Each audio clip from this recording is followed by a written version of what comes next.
This is the Rich Eisen Show. I appreciate the way you talk to us and not at us, as opposed to the most established sports babe wannabes do these days. Thanks, Brent. Live from the Rich Eisen Show studio in Los Angeles. Hey, Rich. I've actually been listening to the podcast. Download and podcast at richeisenshow.com. I watch your show every single day. Way to go. And you're the best. Today's guests, MLB Network analyst Jayson Stark, IndyCar Series driver Graham Rahal, director of Rudy and Hoosiers David Anspaugh, and now it's Rich Eisen. Okay, everybody, welcome to this Friday edition of the Rich Eisen Show. Pleased to be here at my post, and good to see Chris Brockman. Hey, buddy, what's happening? Oh, you're all peachy today, huh?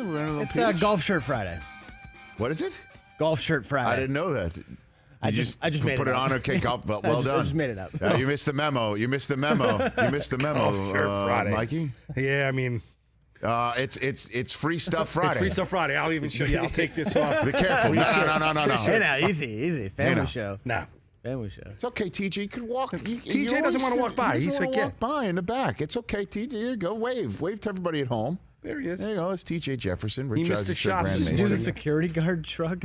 Why does he sit all the way over there? Well, that's where his station is. I mean, the station is equally socially distant over there, and he can.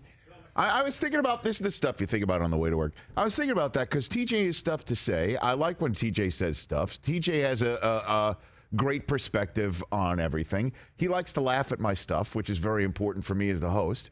And if he sits over there, then he can then stroll when he wants to say something. He can stroll onto the golf area and say it, and we could. Right? I mean, just again talking without your mic on. Just once again, you know what I mean? Like so. Hey. Okay. Hey, everybody. Welcome to this show where the world is still spinning. He's on. Which is great. We're feeling good. We're feeling healthy. Knock on wood if you're with me. And hopefully everybody is, wherever they are. Okay, so Larry Holder of The Athletic is the first guest that we're going to have here today because I want to know what did go on in that virtual Saints team meeting that Sean Payton told Shooter McGavin was 2 weeks in the making, and I'm not saying that with any hint of irony, but that's actually what happened. Really happened. But this has been a scheduled meeting, but it was very importantly timed, and coming out of it, it seems all of the Saints and Drew Brees had a conversation about what Drew had to say on Yahoo Finance, and again, that's the silent exclamation point, because if I pronounced the exclamation point, it'd be Yahoo Finance, right? Is that what I would basically have to say? In the same way that, Pat Summerall always used to pronounce the comma in Murder, she wrote. Want to know what happened? Seems like everything went, came out better than when they went in. So, do we have Drew Brees' apology? Okay. Since we, that's the way the news cycle goes, is that he said what he said on Yahoo Finance, and then every single time that we talked about it, we replayed his comments that he had since apologized for. And when we had Anquan Bolden on yesterday, who remarkably had not heard those comments, even though his co-founder of Players Coalition, Malcolm Jenkins, put out a response to it that certainly raised some eyebrows and caught some people's attention, to say the least.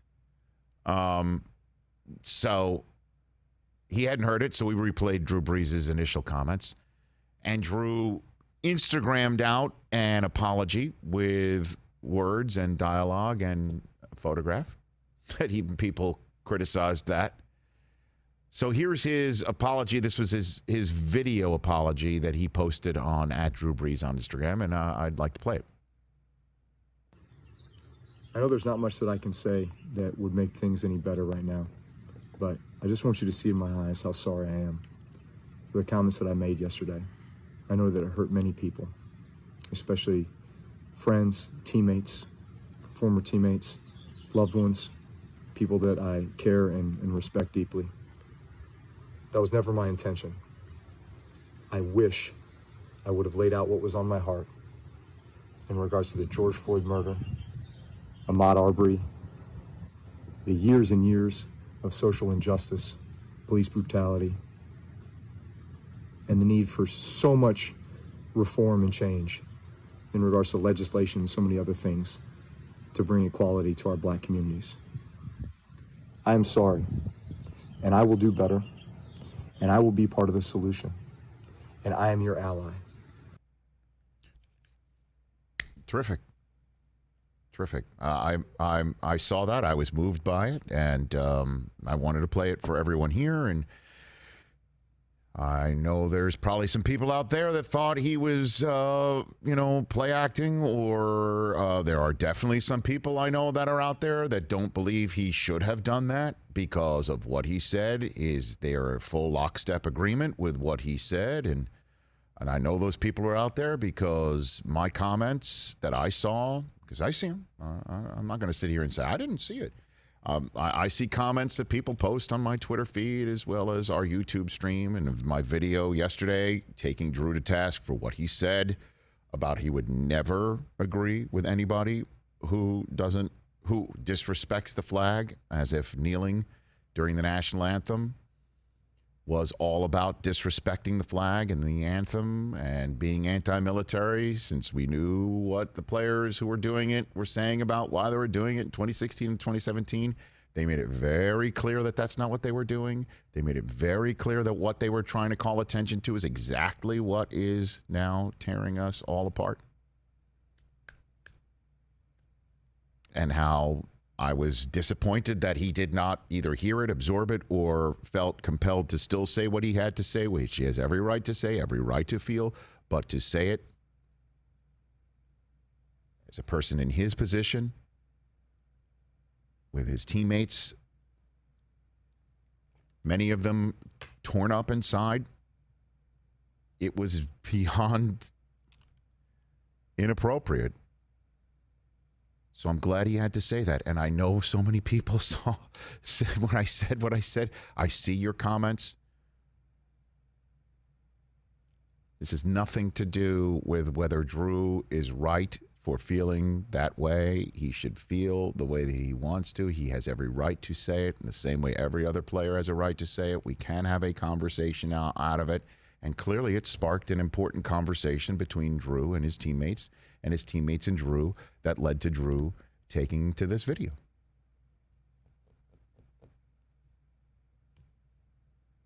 Right? And I'm seeing, again, a ton of people saying that Drew had every right for saying what he said. True. And that he has no reason to apologize. False. False. Absolutely false. It's got nothing to do with him concerned about his... I don't think he made that video because he was concerned about his sponsorships or his business. That was all about talking to his teammates and bringing it out to the public so people can understand. And I saw a lot of people who were so pissed at Drew Brees also saying he's got to put his money where his mouth is, as if his $5 million donation to the state of Louisiana to fight COVID-19 relief a month ago did not happen. I mean, he's been doing that. It's a crazy, crazy world we're living in right now. But I just wanted to know why, what he was saying and to his teammates, and that's why we're going to have Larry Holder on. And in case you're wondering what his teammates and players of color are thinking, just in case if you are at all still wondering. What a remarkable video that got posted on the Twitter and Instagram accounts of so many famous football players. And I'd like to tee that up right here in the first hour here of our show on our youtube.com/Rich Eisen show stream. It's been 10 days since George Floyd was brutally murdered. How many times do we need to ask you to listen to your players? What will it take for one of us to be murdered by police brutality? What if I was George Floyd? If I was George Floyd? What if I was George Floyd? If I was George Floyd? If I was George Floyd? If I was George Floyd? I am George Floyd. I am Breonna Taylor. I am Ahmaud Arbery. I am Eric Gardner. I am Laquan McDonald. I am Tamir Rice. I am Trayvon Martin. I am Walter Scott. I am Michael Brown Jr. I am Samuel Du Bois. I am Frank Smart. I'm Philip White. not be silenced. We assert our right to peacefully protest. It shouldn't take this long to admit. So, on behalf of the National Football League, This is what we, the players, Would like to hear you state. We, the National Football League, condemn racism and the systematic oppression of black people. We, the National Football League. Admit wrong and silencing our players from peacefully protesting. We, the National Football League. Believe Black Lives Matter. Black Lives Matter. Black Lives Matter. Black lives matter. That's what players are thinking. That's what's on their mind. So certainly when they say that players are, but we, the National Football League, speaking on behalf of the league, not the league office, players speaking on behalf of the league, wanting the league to not silence players who are peacefully protesting. That is exactly what we're talking about that Brees plugged into in the wrong way. Just trying to bring a little focus to the conversation. That's all I'm trying to do. That's all I try to do here on the show. It's working. Well, I hope so. Some of the mentions are, and it's a raw feeling, and I understand it, and it's a raw emotions, and Larry Holder's going to be joining us shortly on the program, and then Jayson Stark's going to be first up on the NBC SN show. As basketball there's an interesting piece of Ramona Shelburne wrote at ESPN. I don't know if you read this about. I ended up reading Windhorse. Ramona Shelburne did the old deep dive on how Adam Silver kept the union, Michelle Roberts, the NBPA chief, and the chief player involved, and Chris Paul, completely apprised of everything as they were moving forward. And then, with all due respect to our former friends and colleagues at Turner Sports and AT&T, the most important, I would say, network, certainly partner, Bob Iger, tight with Chris Paul. Did not know that. Did not know that. And so Iger clearly tight with Adam Silver and tight with Chris Paul, who's tight with Adam Silver, who's tight with Michelle Roberts. And you're seeing how everybody trusts each other, keeps each other in the loop, led to an agreement. And I know I can already hear Windhorse's voice in the back saying, well, a lot of it has to do with money. Don't forget money. Don't forget those 8 regular season games aren't just to get the people up to speed, but to get paychecks cut for players. And it's very important for them to get those 88 games in prior to a playoffs, so on and so forth. But bottom line, look, they got it done. Now it's about this virus. Now it's about first of all, the Players Association is supposed to vote on it today. I think that might be going down as we are talking right now. And now it's about the virus and what it will allow. And now it's about the league and coming up with a protocol about what they're willing to tolerate and what they're able to do to protect and what they are able to conceive about what happens if somebody tests positive.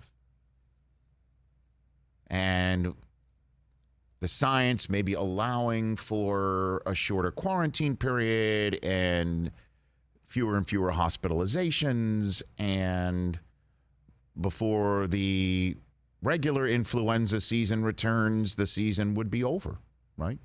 Done. October 12th. And you're also hearing as well a quick turnaround, like a month later is when they'd want to start the next year.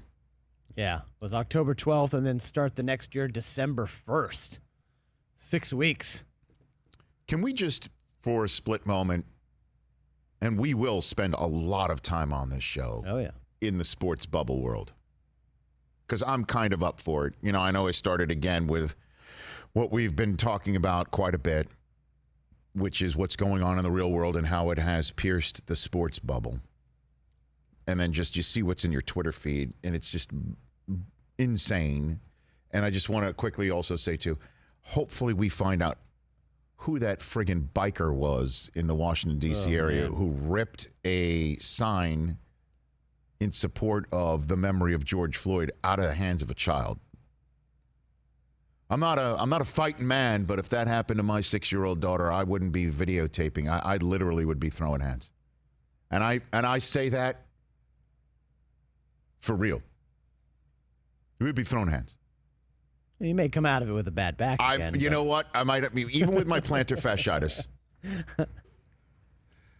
You can use the baseball. And we will be going into that. We're going into that sports bubble because, again, on the other side of Larry Holder, we have something particularly special for our third hour that is going to be fun and hilarious and paying off years of conversation on the show. Years of conversation on the show. Going way back. Let's go into the bubble here. Let us say that there will be therapeutics that allows the treatment of COVID-19 to be more palliative, right? And by that I mean fewer hospitalizations, and if there are hospitalizations, they're shorter. If there are sicknesses, there are no hospitalizations. It prevents you from having to go into the hospital. And if you do stay home, instead of it being like a 14-day quarantine, it's already down to 10. Maybe a 10-day quarantine's down to fewer days, or and it's something that just it's a 4 or 5 day. You stay at home, you get through it type thing. But the serious ones obviously would be better to be taken care of. Just throwing this out here, okay, Christopher? I'm not talking about fans in the stands. I'm not expecting that anytime soon. Right. But what I'm saying is that sports leagues can conduct their seasons. Let's just say that. Okay. I'm down. Early August to February of 2021 will be potentially, and I understand there's no fans, the greatest sports 6 months that we can remember. Because, I'll even throw baseball in there, even though that looks ridiculously these guys unhelpful what they're saying to each other right now. And Jayson Stark will be joining us from The Athletic.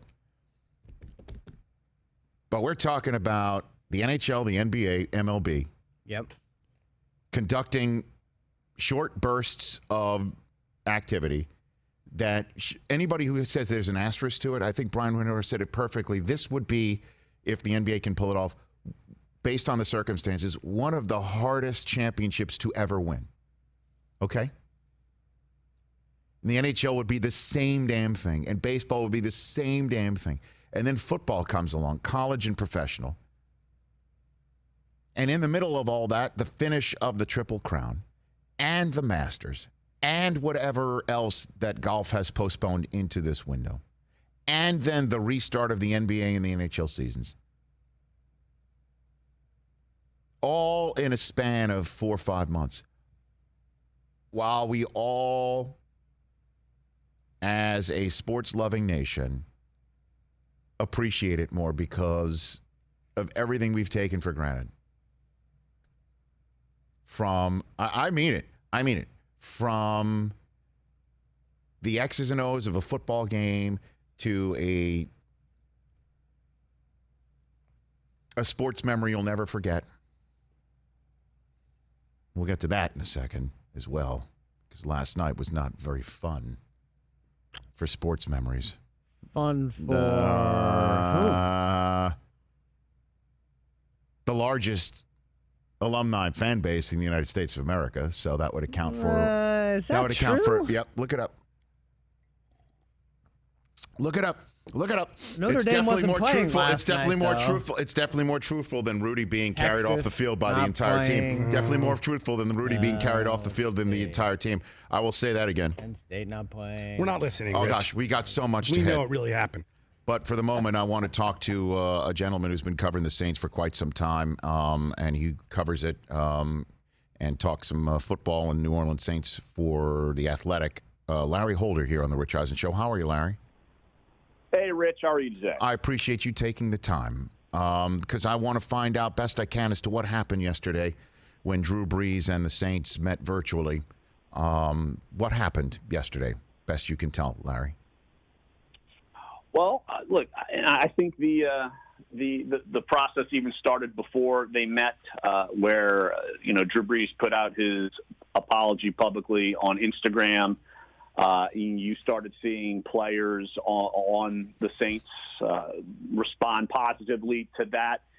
And look, you get into the call, and not a lot of people wanted to talk about this on the record or anything. From those I tried to reach out to, but they just said it was it was a conversation where it was real life. And look, from what I understand, Drew Brees apologized, and look, some people have taken it well, and I think it's going to take some time still for others to accept it. And I think what you started seeing kind of trickle out on Twitter for those who wanted to kind of put it out there publicly, someone like Michael Thomas said, look, we accept his apology and they want to see more. And I think that's the way it's going to have to be, for Drew Brees right now. And Rich, it's really just something when a couple of days ago I see on St. Charles Avenue, where people celebrate Mardi Gras, this, that, and the other, and there are protests,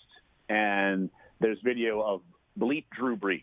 And, I mean, it is a strong change of opinion in this town, much less just inside the locker room. And I think that Drew Brees, I think he's genuine in his apologies, but I think he knows that he needs to do more, and his teammates internally have encouraged him to do so. And I think he will do that. Well, I mean, in terms of the raw feelings of it, you need look no further than Malcolm Jenkins's social media feeds. Malcolm, who was part of the team when Brees and Sean Payton did what they did together in the city of Miami to bring a championship to the city of New Orleans, after which you could say Drew Brees would have a restaurant a restaurant reservation at any time, at any place for the rest of his life. Malcolm Jenkins putting a very raw emotional video out that he said he posted even after talking to Brees because he felt the need to put it out there. And that's where I thought, okay, this is different. This is a serious situation that's going down in that locker room, Larry. Yeah, I absolutely agree. And I think Malcolm's emotions, I think part of it is that he has a lot of respect for Drew Brees. Yes. And that it really hurt him because he played alongside with him, views him like, the view of Drew Brees, it's almost, for a lot of people's eyes, it's taken a 180. He's someone who is, been relatively Scotchguard his entire career. And for this to come out at this point in time really hurt a lot of people that he respected. And that, I've covered Drew Brees for 15 years. And but here's the thing, his stance at that moment in time did not surprise me because that was his stance back when Colin Kaepernick was kneeling during the national anthem and other players were doing so a few years ago. But, it seems that because his stance is so rigid that it's certainly really taken people aback. Specifically, a couple of guys, like you say, Malcolm Jenkins, Demario Davis, both of those two players have been out in the forefront. And I will say, though, that because that they are in the locker room with Drew Brees, I think those are two of the most important people that Drew Brees can talk to and discuss this and move forward and try to mend fences, really, because this is something that in so many people's eyes is going to stick with him as part of his legacy. I mean, that's just what this is. Well, I mean, and that's the way it feels right now. That's for sure. And it'll be brought up, because there's still too many people talking past one another. Larry. And by that, I mean a whole host of individuals who heard what Brees had to say 2 days ago and say, well, what's wrong with him saying that he wants to stand for the national anthem and it's a call for unity for him? It's because what he said is that he would never agree with anybody who didn't do that, meaning he hasn't heard what his teammates who were kneeling or were planning on kneeling said 3 years ago. He didn't absorb it. And then there are many people who are saying, well, you know, why do people want to kneel on a flag when they disrespect it? And it's just, no, you're still not hearing why they're doing it. And Brees may hear it when he walks in to the Nitschke luncheon at the Hall of Fame the year he's in. You know, he may hear it from some truly old guard guys in the league that he still didn't hear it back in 2017 and said it in 2020. So what do you think? What do you think he's going to do? I mean, what do you think he's going to be about it, Larry? I know that's a large question to ask, but I don't know if you're hearing anything already about it. Well, I'll just look. I'm sure he's going to. He's going to want to look. He goes full bore in everything he does in life, whether it's on the field, off the field. So Right. he needs to fully go all full bore. But here's one of the problems I think he's going to run into.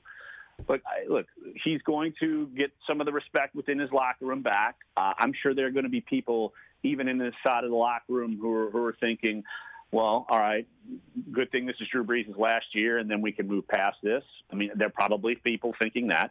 And then people outside of the locker room who don't really know him are not going to buy what he's going to be doing. And that is something that I don't know the answer to that. Like, I don't know how he can change some people's minds who have never played with him, who have never, really talked with him. They just see him as this superstar athlete who's, a white superstar athlete who's made millions and millions and millions of dollars. And after he said this, how can he turn and say this? And, so I don't have a good answer for you, Rich. I mean, I don't, it's going to come down to each individual person if you think that what he is going to do after this is genuinely what he thinks. And, that's something that I never thought we would have to say about someone who is so revered in this community. I mean, he was bigger than life in this community, and now all of a sudden people are chanting "Bleep you" on St. Charles Avenue. It's crazy. It is crazy. Also, in the fact that I got some responses on my Twitter feed because I've been talking about it, or our YouTube feed. Larry, by the way, Larry Holder, the Athletic Saints columnist here on the Rich Eisen Show. People are like, "Well, Drew, you got to put your money where your mouth is." It's just like, okay, well. Couple weeks ago, he and his wife put $5 million into the community to fight COVID-19 relief, and now we'll see what happens next. So, based on what you've heard, things were what yesterday? Raw, rocky, and then smooth. I mean, is there any details of what anybody's come out of that virtual meeting saying that you can I would pass say along? Raw is probably a good way, and Drew Brees, I mean, he's had to sit there and apologetic and basically hear out what people were saying. And I mean, that's the best way he could do it right now because, let's be honest. Look, you're going to have people that you've really hurt badly that are going to literally have to watch your back on a football field. And I mean, that's, you got to start there. And so, I do feel like that, say inside this locker room, that people will respect the player he is and move forward and look, battle it out on the football field and do that. Some people will take that respect going forward. And I still think that maybe some people will never do that ever again. And, it's like I said, it's an each and individual thing within the people within that locker room. And, you can't, it's hard to argue with them either way. Like, which way do you want to go? I mean, it's really just kind of up to what you feel in your heart and what you feel about what he has to say and the actions that he's going to do. And so, well, I've talked to even former players yesterday that weren't never on the Saints, this, that, and the other, and they said they have never seen anything like this ever happen publicly, so publicly, where your own really just turned against you publicly for something that you've done. And I don't have all the answers yet. I don't know when we're going to have all the answers, and I think that's. But I do think it's a discussion. It also pushes a discussion to be had in this community and around the world. Just about everything that's going on right now. To be honest, of course. So before I let you go, since I promised my listeners and viewers, and I mean it, that we're going to go into the sports bubble more today than we have in quite some time with everything going on in the real world. Prior to all this. Conversation was Taysom Hill was the next guy up when Drew Brees would move on to NBC. Is that the case? Is that what's going on there, Larry? I feel like that is going to be what happens, and it's funny. A few weeks ago we're talking about Taysom Hill and Jameis Winston, and no one's talking about Drew Brees, and it's just a wild twist of events. But I think all signs point to Taysom Hill, even with Jameis Winston coming in. Jameis Winston's under a 1-year deal. Taysom Hill is under a 2-year deal. I think Sean Payton's affection for Taysom Hill has just grown as we've moved forward.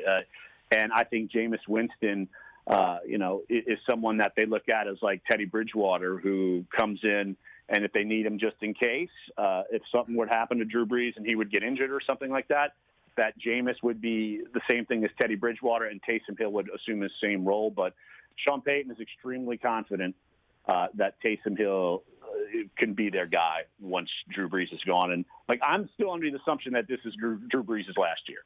So that none of this has changed any. I'm still under that assumption. Yeah, I mean, my gosh. There's some people who thought he shouldn't even be playing this year because of what's happened over the last 24, 48 hours. I'm not one of them.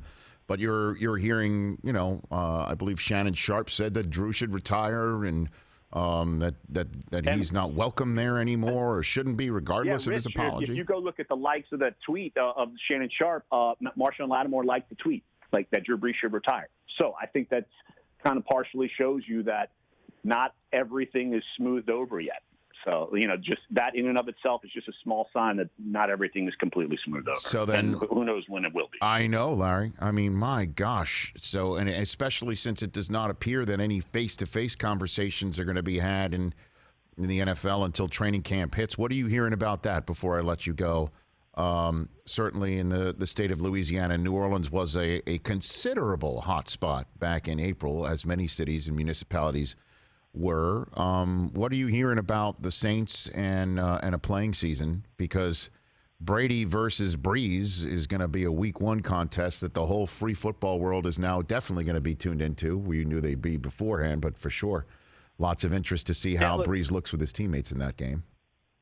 Yeah, well, as far as just in that, I do look. I think Louisiana's done a really good job of kind of calming down the COVID-19, and so people have done a good job social distancing, this, that, and the other. So, and the numbers have dropped considerably per capita since when it first started. Like you said, it was one of the hot spots. But I still think that the first time they get face-to-face will be training camp. Look, Sean Payton was way out in front of that, saying, let's be healthy and this, that, and the other. And so I don't think, that's necessarily going to change much. Look, I'm curious to see if Drew Brees gets workouts together. I mean, typically that happens. Yep. I'm curious to see if he does that. And if he does, I think it would be a good ground for him to have discussions with Michael Thomas or Alvin Kamara or Emmanuel Sanders or players like that who came out and certainly questioned is a nice term to put it, questioned right. His approach to his stance.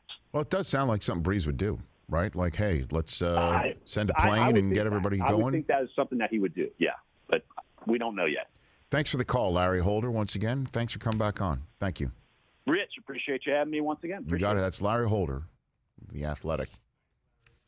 We'll get Jayson Stark of The Athletic on shortly about baseball. Okay, once again, it wasn't about Brees saying what he said about his belief in what people should do when the national anthem plays. He's every right to say it. And he said it also in the concept of unity. But when that disregards the reason why players were kneeling during the national anthem at a time like this, that's the insensitivity. It's one way to put it. Here on what would have been Breonna Taylor's 27th birthday today. So that's the crux of it. And players thinking you're insensitive to that. What else are you insensitive about? Are you insensitive about all of it? That's the conversation. And one that appears to have been had and hopefully moving forward in a better direction for the New Orleans Saints, who I proffer to say have a great shot to win it all this year. A great shot to win it all this year. In one of the toughest divisions in football, if not the toughest division in football, but I don't sleep on the NFC West. I still don't. That's where your defending NFC champions reside. That's where the Seattle Seahawks, who are 1 inch shy from making the eventual defending NFC champions, start their playoff run, not as the 1 seed, but as the 5 seed. That's where the Los Angeles Rams reside with their new uniforms and their new stadium, where there may not be any fans for the first year, but I don't sleep on that team. Aaron Donald and Jalen Ramsey and the mad scientist is their coach. And then you've got the Arizona Cardinals. Ooh. Potentially your most valuable player of 2020 in Kyler Murray. I say he's going to be top 3 in the voting this year. That's my hottest of hot takes, right? I mean, it looks pretty good. Oh, man, if I call that shot, pretty good. If I call that shot a year after calling my shot for Lamar Jackson, just give me the crystal ball. Did you say Lamar was going to be MVP, though? In my first week hot take, I gave you all the statistics that he was going to get, that he almost got, and I said that if he got these, he would be an MVP candidate, which I don't think anybody was saying after he had a 5-touchdown week 1. Against the Dolphins. Okay. Saints 10-1, 4th betting favorite for the Super Bowl. Okay, so the Chiefs would be better than that, right? Yeah, Chiefs. Chiefs are better than that? Yep. Are the Bucs better than that? Bucs are also 10-1. Okay. So the 49ers are better than that? 49ers 8.5-1. And then the Ravens are better than that. And the Ravens 6.5. Plus 650. And then you got the Saints. Saints and Bucks 10-1. And I Cowboys. I say this 14-1. because again, we're residing in a sports bubble. I say this again, Christopher.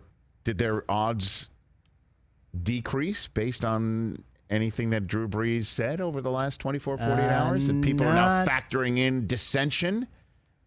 Not that I can tell. Not that I can tell. Now then, let's talk a little bit about what's going on in this world from this show here, okay? So then, you know I don't like the movie Rudy, right? I mean, I've heard that. Okay.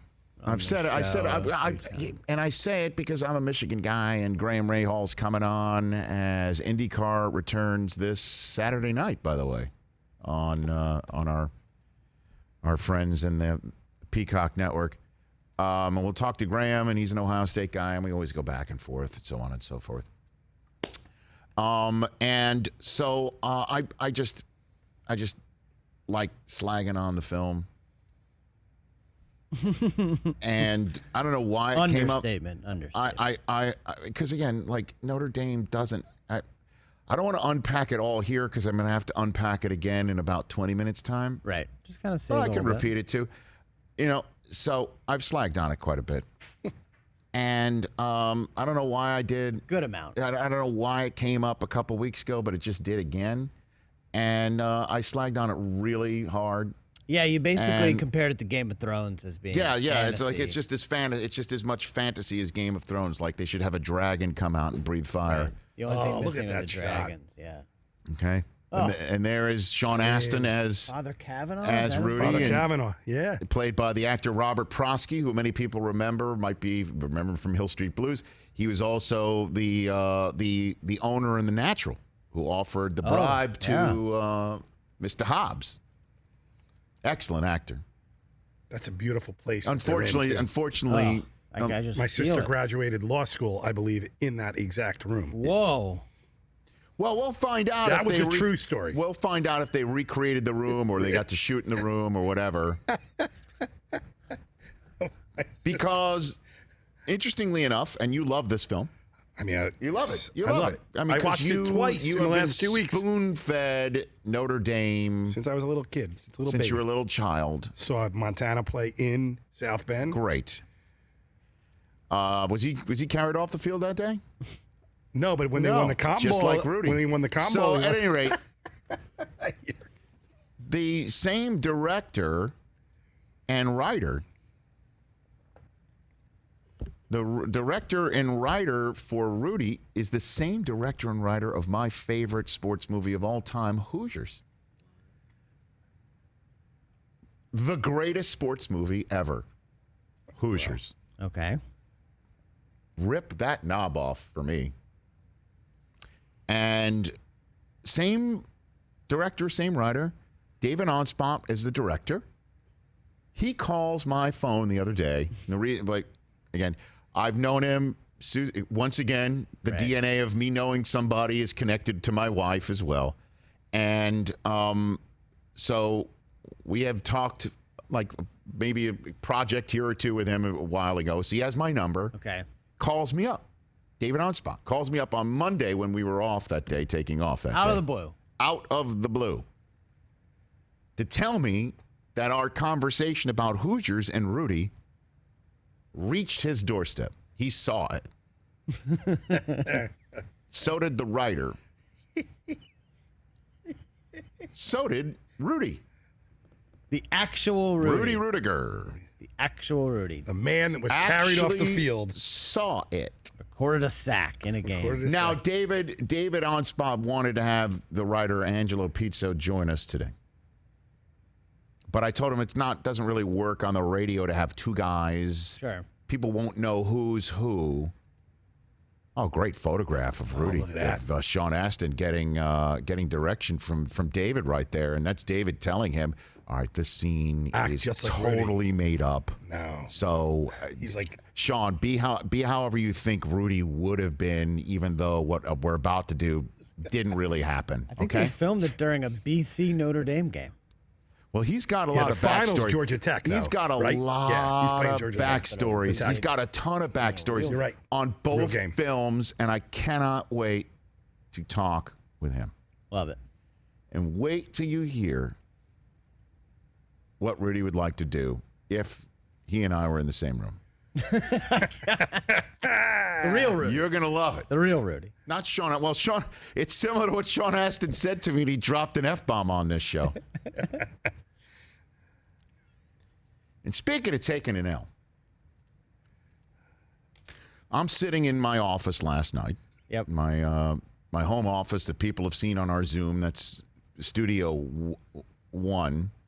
Stage 1, pardon me. Stage 1 at the Stage Eisen 1 is house. the right side of my desk for the Rich Eisen Show Zooms. Right. Stage 2 is where I did the mock draft show with Daniel Jeremiah night before the 2020 NFL Draft on NFL Network. So, sitting there, and, my son Coop, 9 years old, is somewhat distraught. Oh. Because the news of what had been happening here in Los Angeles preempted on Fox Channel 11 here in Los Angeles, if you're scoring at home. ATLA. Preempted this week's airing of Ultimate Tag. Oh, dang. Okay. which he cannot get enough of. With the Watt brothers. Can't get enough of that. And J.J. Watt, you know, he's the main host of this thing, okay? Okay. It's obvious that TJ and Derek, don't call me DJ Watt, are in the sidecar here, okay? If you're watching Ultimate Tag. And JJ's got a cat. You can see they're trying to create a catchphrase for him. Okay. Which is, it's time to play some tag. He says it just like that. Have you seen this at all? No. It's like that's when they start the tag competition. It's like his Ready to Rumble. It's his Ready. They clearly, as a production, have said, let's come up with something. And Cooper, who's the younger brother, wants to know why JJ won't let his other brothers say it's time to play some tag. Oh, okay. These are the conversations that we have. How come he won't let his brothers say it? But now, this is a particularly fraught moment because there's no Ultimate Tag to watch on the DVR because it's all news coverage of what was going on Wednesday night here in Los Angeles. So it was a teachable moment in two ways. One, son, it's okay. The world is more upset about what's going on in the world than you are about Ultimate Tag being preempted. Okay, so it was a teachable moment. Okay. And also a teachable moment, it's available on demand. Yeah, but so there's two teachable moments. Does he know what on demand is? Oh, yes. Okay. I mean, he knows that it'll be on the Fox app, on Apple TV. I mean, this is a whole different ball of wax. Wait till Cage starts walking around. In 9 years, there'll be something different. Frozen 6. Please. Yeah. Frozen But 5. the reason why I bring this all up is I just turn on something else to change the subject here because he is a little bit upset. And so I flip on ESPN because Coop loves some sports. And he just, I just turn it on because I'm doing something else. Don't even see what's on the screen. Okay. And he says, "Oh, Dad, it's a Michigan game." This is before or after I texted you? Before. Okay. "Oh, Dad, it's a Michigan game." I look up and I see it's a little grainy. Then I look down, I see on my phone, a friend of mine texts me. He's wearing a peach shirt right now across the way. Is that what it is? Okay. It's a peach shirt, which he says is Golf Shirt Friday. Golf Shirt Friday. Golf Shirt Friday. Got to get back in the mode. We're still 90 minutes from the good part. Yeah. Well, I said don't put on ESPN. And you're like, why? What's up? And then TJ just had a crying emoji. Michigan, Colorado, 1994. Mm-hmm. And Coop's like, let's watch it. And I'm like, Coop, it's not going to end well. And he says, I'm sorry, Dad. And I'm like, it's okay, Coop. 25 years 26 ago. years ago. It's all right, 26 years ago. And I tweeted out, I'd like to be on the record that I wholeheartedly object to ESPN's choice of classic programming right now. And we had some fun. I got some great responses, and we'll save the responses for the NBCSN audience in a second. But it was so tough to watch. Did you watch it? Of course I did. Through the end? No. Okay. I turned it off. Are you kidding me? I don't know. I mean, no. Didn't you say you were in the ESPN newsroom this day? I was in the ESPN newsroom on this day, sir. I was in the ESPN newsroom on this day. And but the crazy thing is, I'm looking around. I'm watching Ty Law, future Pro Football Hall of Famers out there. Obviously, we know who's out there at quarterback in Cordell Stewart. Colorado, yeah. For Colorado. And Rashaan Salaam. Rashaan Salaam, eventual Heisman Trophy winner that year. Yep. A 12-year-old looking Rick Neuheisel was the offensive coordinator for. Dang, that's right. For Coach McCartney.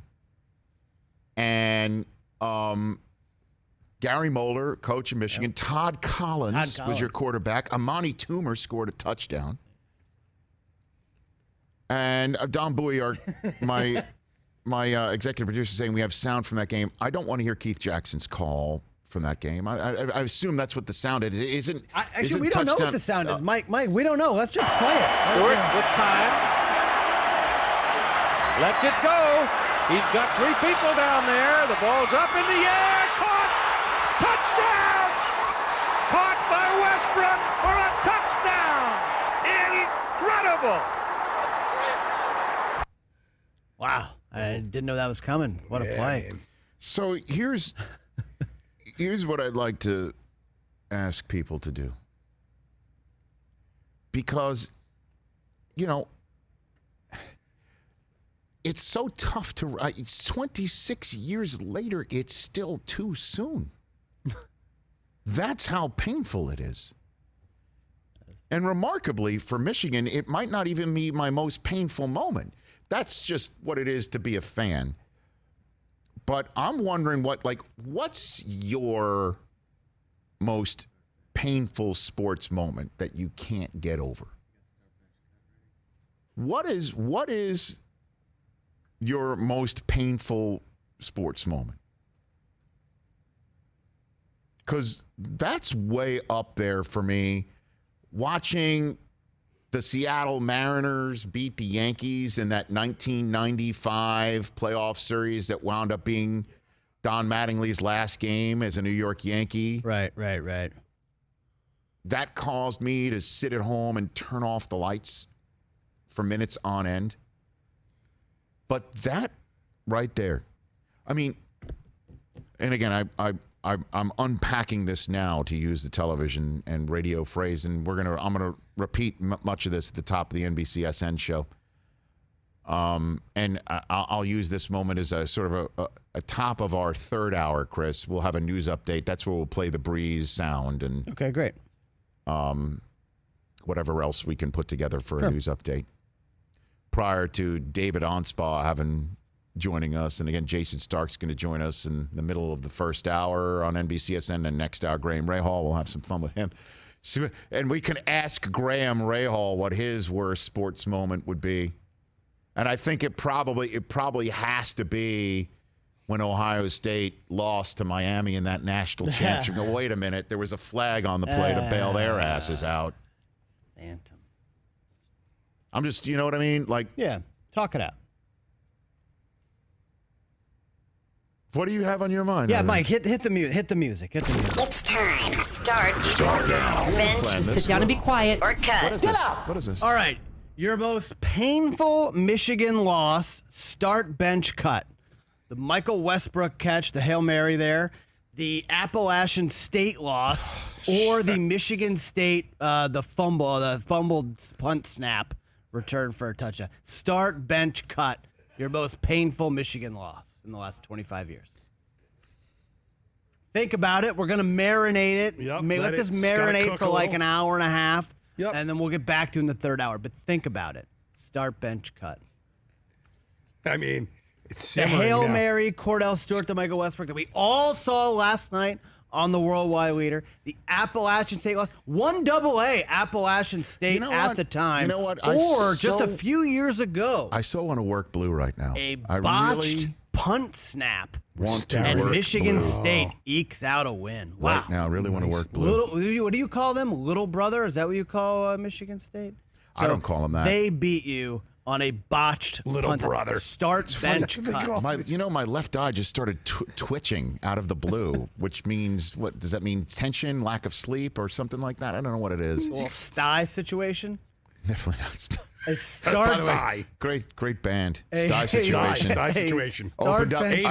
I think Sty situation opened up for missing persons. Board of Governors. Board of Governors. Ladies and gentlemen, put your hands together. For board. Also on the undercard, the membership was the membership. The membership. They all open up for James Nolan. Just think about it. Let it sit and marinate for a little bit, and then we'll get back to you. It's like good tomato sauce. You got to let it cook. Yeah, the gravy. A good tomato sauce. You got to let it gravy, cook. whatever. I know there's arguments. You like that one? I do. Not like it. I just went full Shatner on you. Rich, you got the national championship in '89 against me. That was great. That had to be bad for you, right? It was horrific. That's my only bad experience I've had really in sports. The Arizona beating the Yankees, too, kind of hurt it being there. Oh, you got to come up with one, too, Chris, because I'm going to ask you that. I know which one it is, too. I got one. You do? Yeah, I pretty much can guess. I can guess which one. I can guess which one. I'm sure we've got the sound already, too. Joe Buck called it. Yeah, we have that? He did call it. I got to look. Yeah, he called it.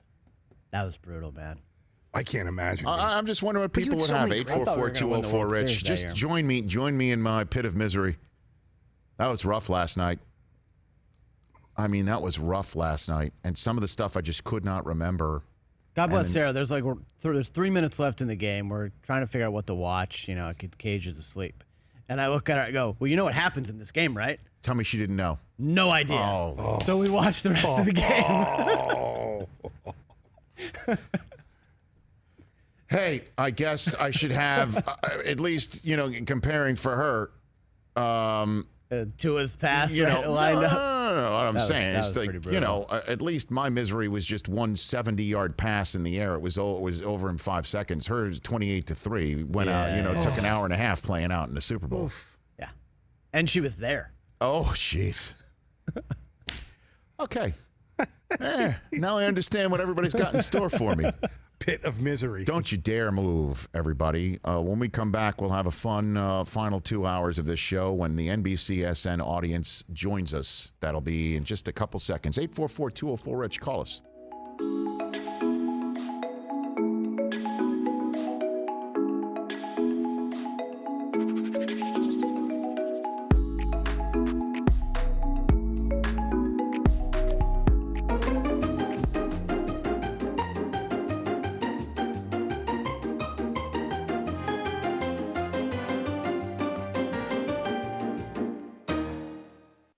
Well, what I do here is I answer the phones.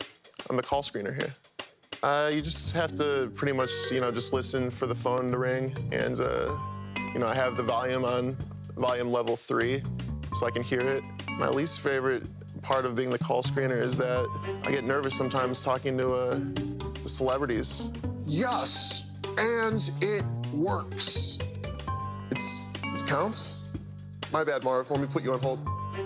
Brockman, we have a great rapport together. I see him in the hallway all the time. We say, what's up? Noma! All right. Del Tufo and I, we're chatting all the time. Mikey, what's up? You. And then Rich, I think he really respects my judgment. All right, anybody else have suggestions for the show? Actually, I had an idea for great talk, everybody. This was great. It's gonna be awesome. Good one. Yeah. So it's cool. It's just a good place here.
This is the Rich Eisen Show. I appreciate the way you talk to us and not at us, as opposed to the most fabulous sports babe wannabes do these days. Thanks, Brent. Live from the Rich Eisen Show studio in Los Angeles. Hey, Rich. I've actually been listening to the podcast. Download and podcast at richeisenshow.com. I watch your show every single day. Way to go. And you're the best. Earlier on the show, MLB Network analyst Jayson Stark. Coming up, IndyCar Series driver Rahal. Director of Rudy and Hoosiers, David Anspaugh. And now, it's Rich Eisen. Oh, gosh. Hey, everybody. It's this Friday show, the Rich Eisen Show, right here on the NBCSN. Thrilled to be here. Thrilled you are where you are. YouTube.com/Rich Eisen Show. Also, Sirius XM Channel 211 is our radio home every single day. Podcast One is how you can listen to us on demand. Good to see you over there, Christopher Brockman. Hey, buddy, what's happening? I am like your shirt, peachy. Thank you for asking. Hey, it's Golf Shirt Friday, man. Golf Shirt Friday, which means it's free shirt every day for Mike Del Tufo, my audio executive. Of course. Good to see you, gentlemen. Good to see you, where Rich. you are. Hey, look, folks, we've got an interesting lineup all set for you. Jayson Stark of The Athletic's going to join us because, the NBA is looking to be full go. We're still waiting on dates and locations for the NHL, but at least they've got a schedule. What in the world is going on with baseball? I mean, what in the heck is happening with baseball as we're nearing a fail-safe go-no-go time for them to maybe even have an opportunity to get pitchers and catchers reporting anytime soon. Rahal, the IndyCar's returning Saturday night. They are joining Rahal, a great friend of ours, on this program. He will be joining, and look at who's joining us as our final guest. David Anspach. Yes, folks, Hoosiers, my favorite sports movie of all time, and Rudy, my favorite sports movie of all time to troll. Directed by the same guy, David Anspaugh, who called me on Monday to say that my most recent slagging of Rudy, and again, I put my Michigan helmet here in front of me, and I will use it as my shield against Rahal, who's a diehard Buckeye fan. I've had my fun with Rudy, as everybody who has taken in this show over the last 5+ years knows, and certainly over the last few weeks here on NBCSN, and NBC, home of Notre Dame football, the home schedule of Notre Dame football. And I really love our partnership with NBC because I haven't gotten a single note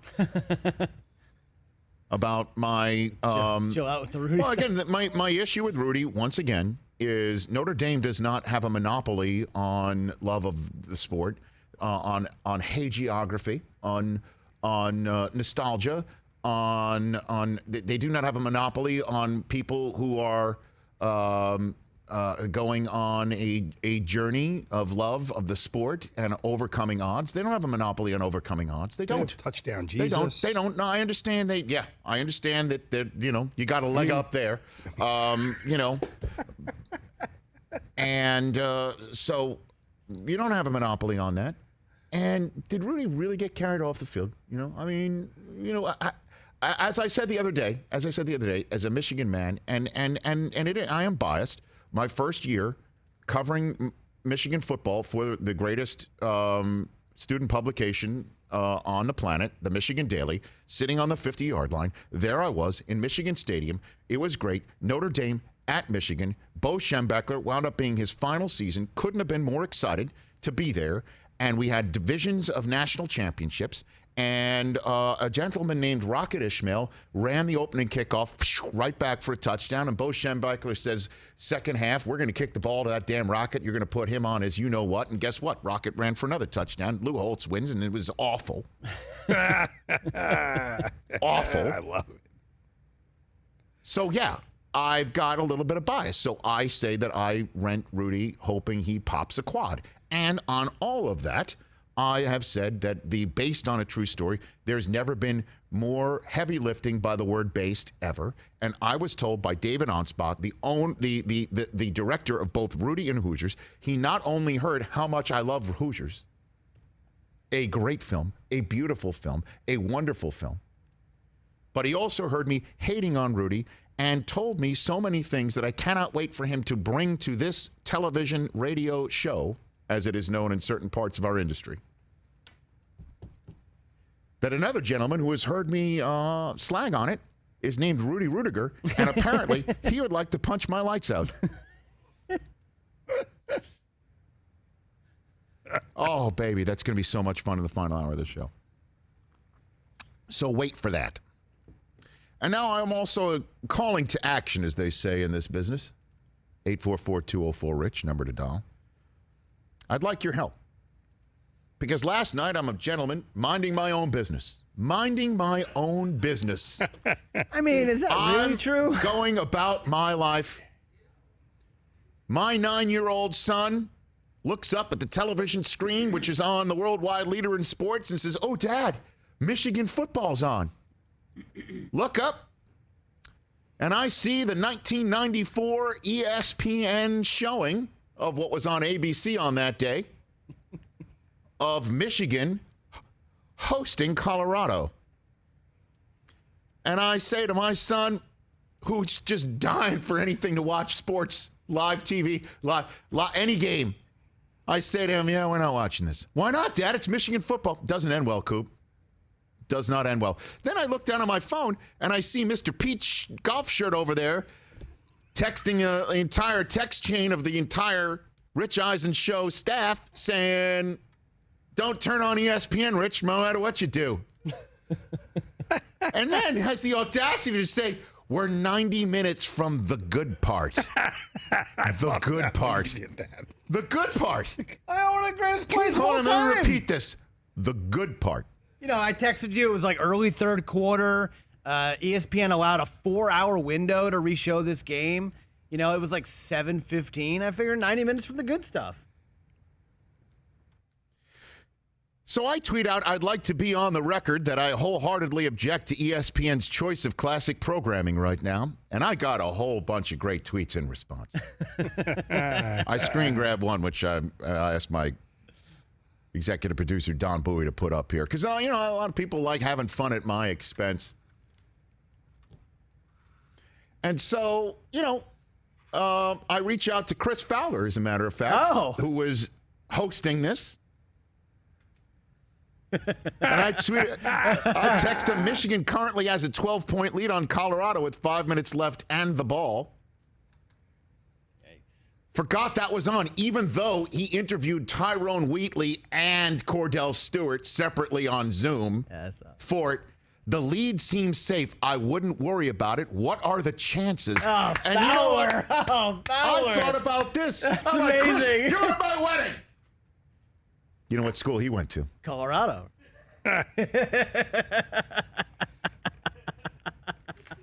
What a response by Fowler. Forgot it was on. He Zoomed with Tyrone Wheatley and Cordell. Had a great game, Ty Wheatley. So did Ty Law, by the way. You're looking at it, some people, Rashaan Salam won the Heisman Trophy later that year.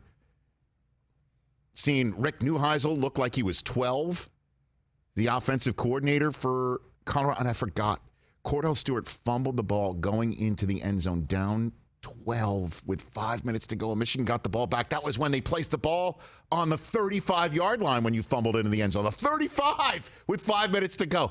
That's when I turned it off. Couldn't watch it. Wouldn't watch it. Can't watch it. Won't watch it, to use the Mike Singletary phrase of the day.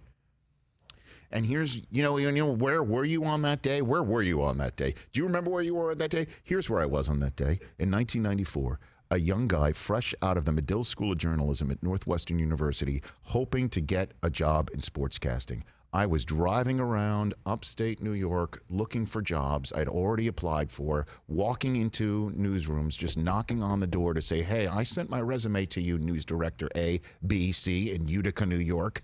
Utica? Yes. Yeah. Yes. Utica, New York. Oneonta. I mean, I went upstate New York, just knocking on doors, saying, Oswego? I would just show up in my suit and tie, walking around.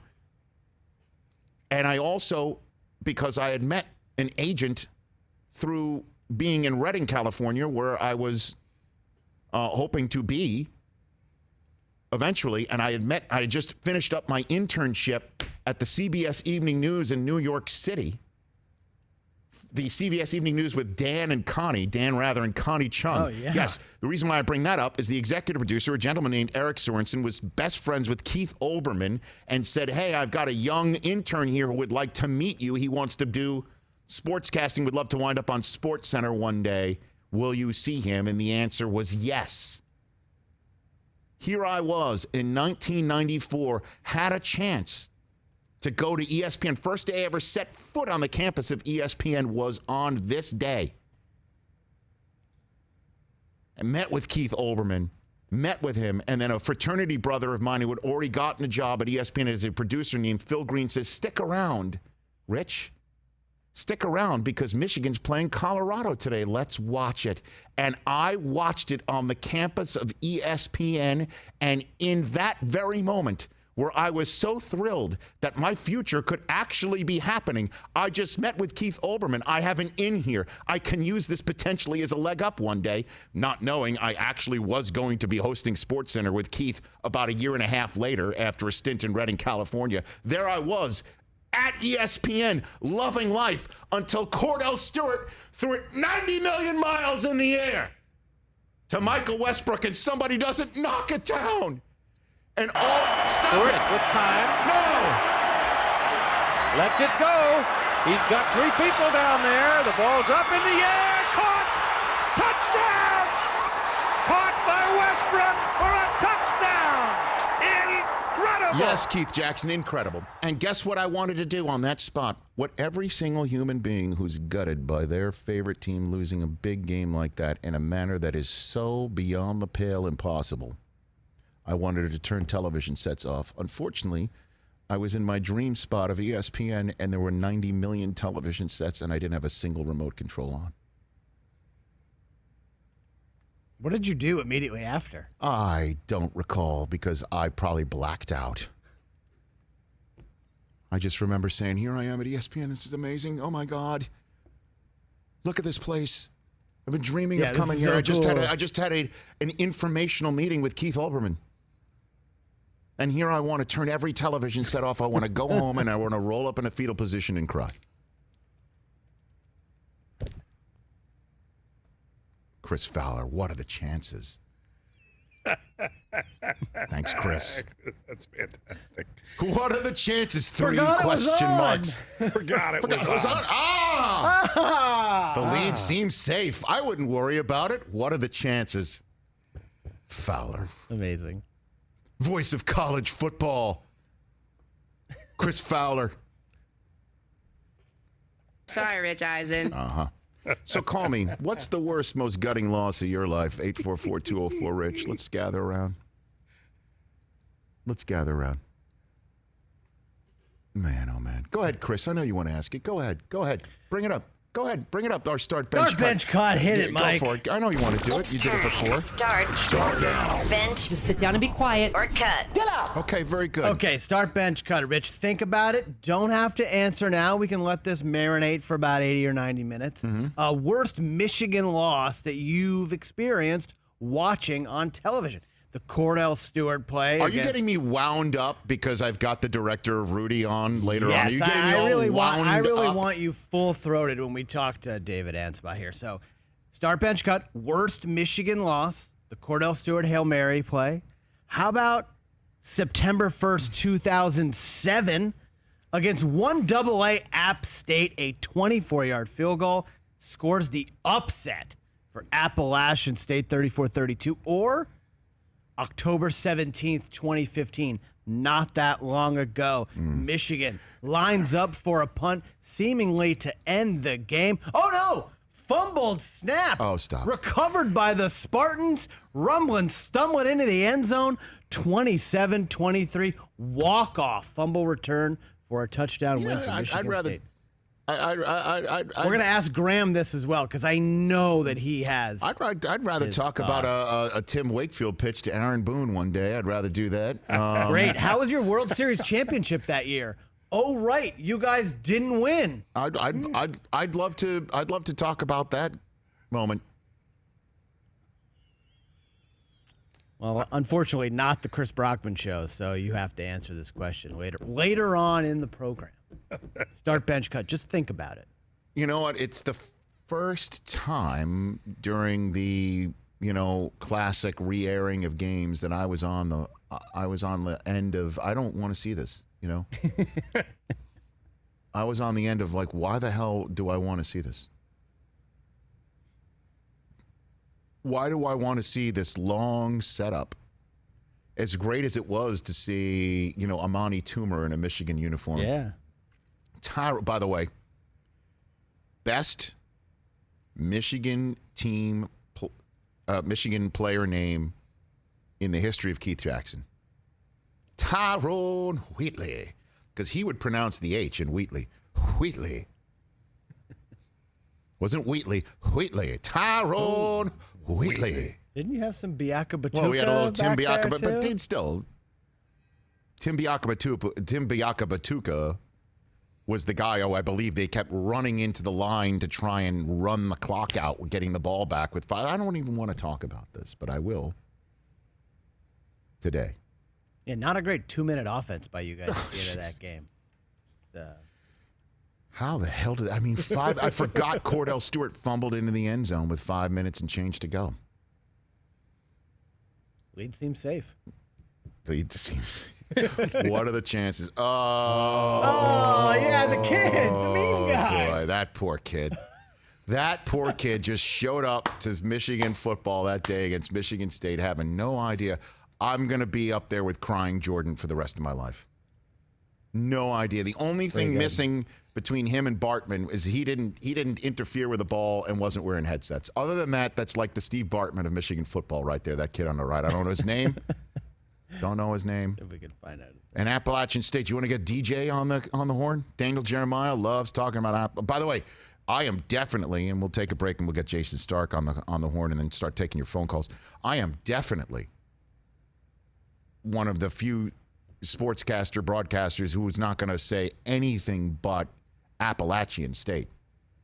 You know how many people say Appalachian or Yeah. they don't know Appalachian State. I know exactly how to pronounce that school's name and I never get it wrong. Never. That kid's name is Chris Baldwin. Okay. Poor guy. Oh, the kid. Oh, the meme. Yeah, the meme guy. He's got a name. Yeah. Meme guy. Meme guy. I was at ESPN that day, man. That's crazy. 1994, fresh-faced, nothing but blue skies. Amazing blue skies. Until that. Right. Yeah. Thanks, ESPN. Jayson Stark, Graham Rahal, David Anspach, and you here on The Rich Eisen Show.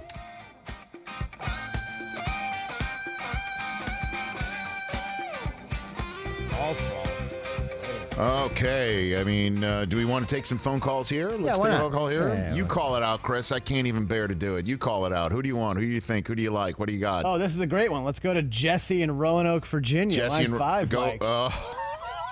Mike. This is great. This is great. I love this. What's Jesse, up, what's Jesse? up? Hey, I was calling because you were talking about disappointing losses. Yes, sir. In your fandom, and I've been a Ravens fan forever, so we've had a bunch of like disappointing losses in the playoffs and stuff, especially to like the Steelers and the Patriots. But the main one I was going to talk about was the 2012 AFC title game. Lee Evans, where Lee Evans dropped the touchdown pass, and then Billy Cundiff shanked wide left 32 yards out. And I was actually thinking about this while I was on hold. I actually had a friend of mine, my birthday's in September, so the September after this, he made me a custom birthday card. And the right side of the card is printed out, but the left side is not. And he said, oops, I guess my printer went wide left. Happy birthday anyways. Wow. That's not cool. Well, I guess the silver lining is your place kicker hasn't missed since, right? Oh, yeah. And then we definitely, got a good deal out of that. You did. And if there was replay kind of like now, would Lee Evans, did he get both feet down before it got knocked out of his hands? Didn't maintain possession of the ball. But he just didn't maintain possession, I don't think. I'm just trying to stir it up right now. Thank you for the call, Jesse. That's wrong to do. I guess my printer went wide left. That's really funny. Justin Tucker has not missed since, I don't think, right? Except that one extra point that one time. An extra point in a regular season. It's a big moment. Oh, my word. Another one for me, though, I'll tell you, 1995. I'm going to bring it up because Jayson Stark's going to join us in a second here. That 1995 Yankees-Mariners series where Mattingly finally made the playoffs, hit a home run, I believe, off of Tim Belcher in Yankee Stadium. Yankee Stadium, one of the loudest I've ever heard it. And then they lost to the Seattle Mariners in 1995 when, for whatever reason, Buck Showalter says, let's bring in Blackjack McDowell in relief. Let's do that. And the Yankee killer himself, if I'm not mistaken, was Edgar Martinez, who last one down the line, and Ken Griffey Jr. comes all the way around. You know who called it? On the Baseball Network. You remember the Baseball Network, which is what they called some of the, what they called one of the, partners. Vin. Brent Musburger called it. I was going to say Brent, Bob, or Vin. Brent called it. Vin's still calling back. And I sat in the dark for minutes on end after that. And I was in Redding, California. Year after this Michigan-Colorado in question. And then the Yankee dynasty came after that. So we're all good. It's okay. Roll your break. We'll be back in a second.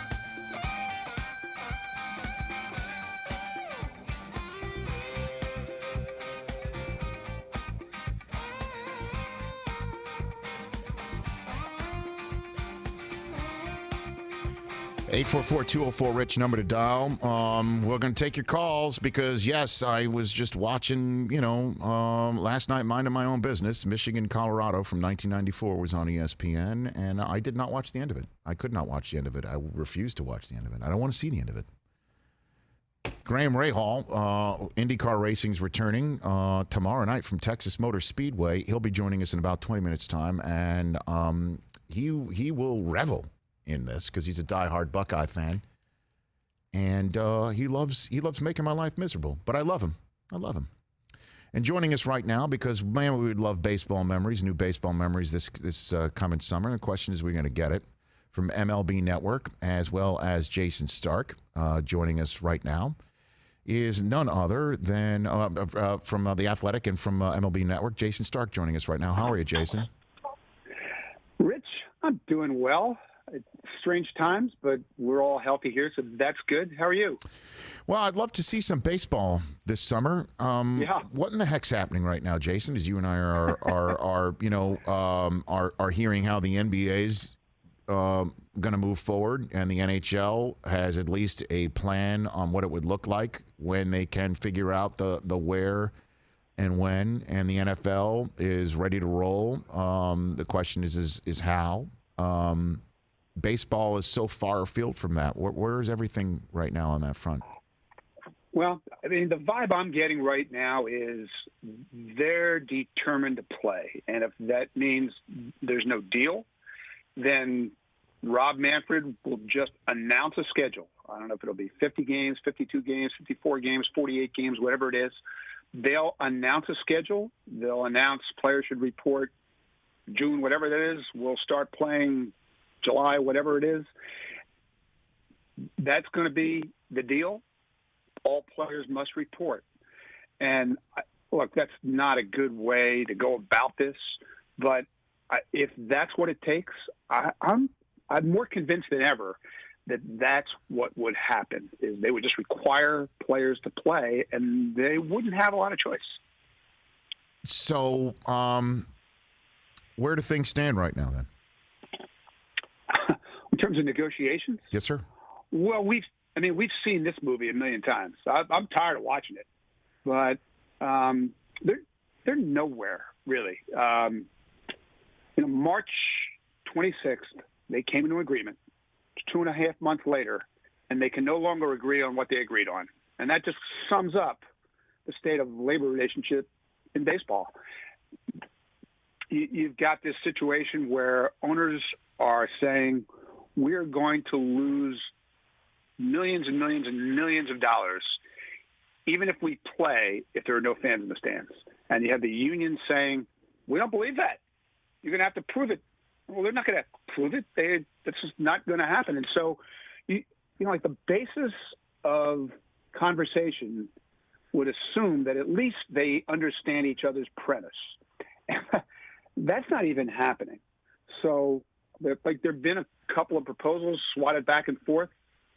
There's just no basis for conversation, and it's really discouraging to watch, especially at this moment in America. Of course it is, Jason. So if baseball's saying, okay, we have a stopgap, and that stopgap is a shortened season, and that, from what I read, would pay players 30% of their salaries.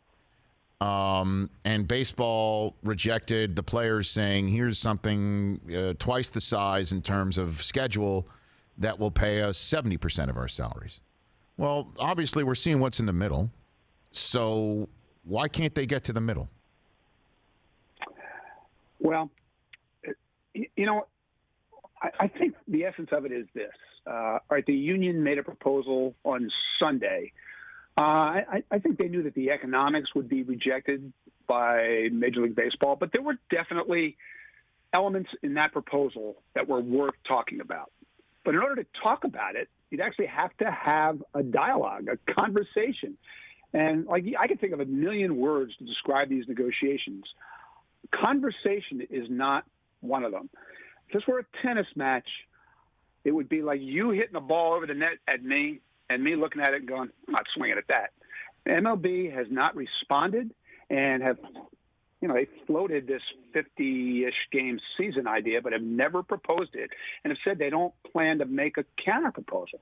That's where we are. I mean, I think ultimately baseball is going to have to make another proposal at some point, but I can't explain to you why they've wasted another week. Because I look at my calendar, July 4th is 4 weeks from tomorrow. 4 weeks. And that's the date by which an 80-game season would hit? I mean, that's what I'm saying here. Yeah. And so when is midnight? Because, that's usually when these things have to get done. Jayson Stark here on the Rich Eisen Show. When do you think midnight is? Or is even that up for interpretation and debate as well?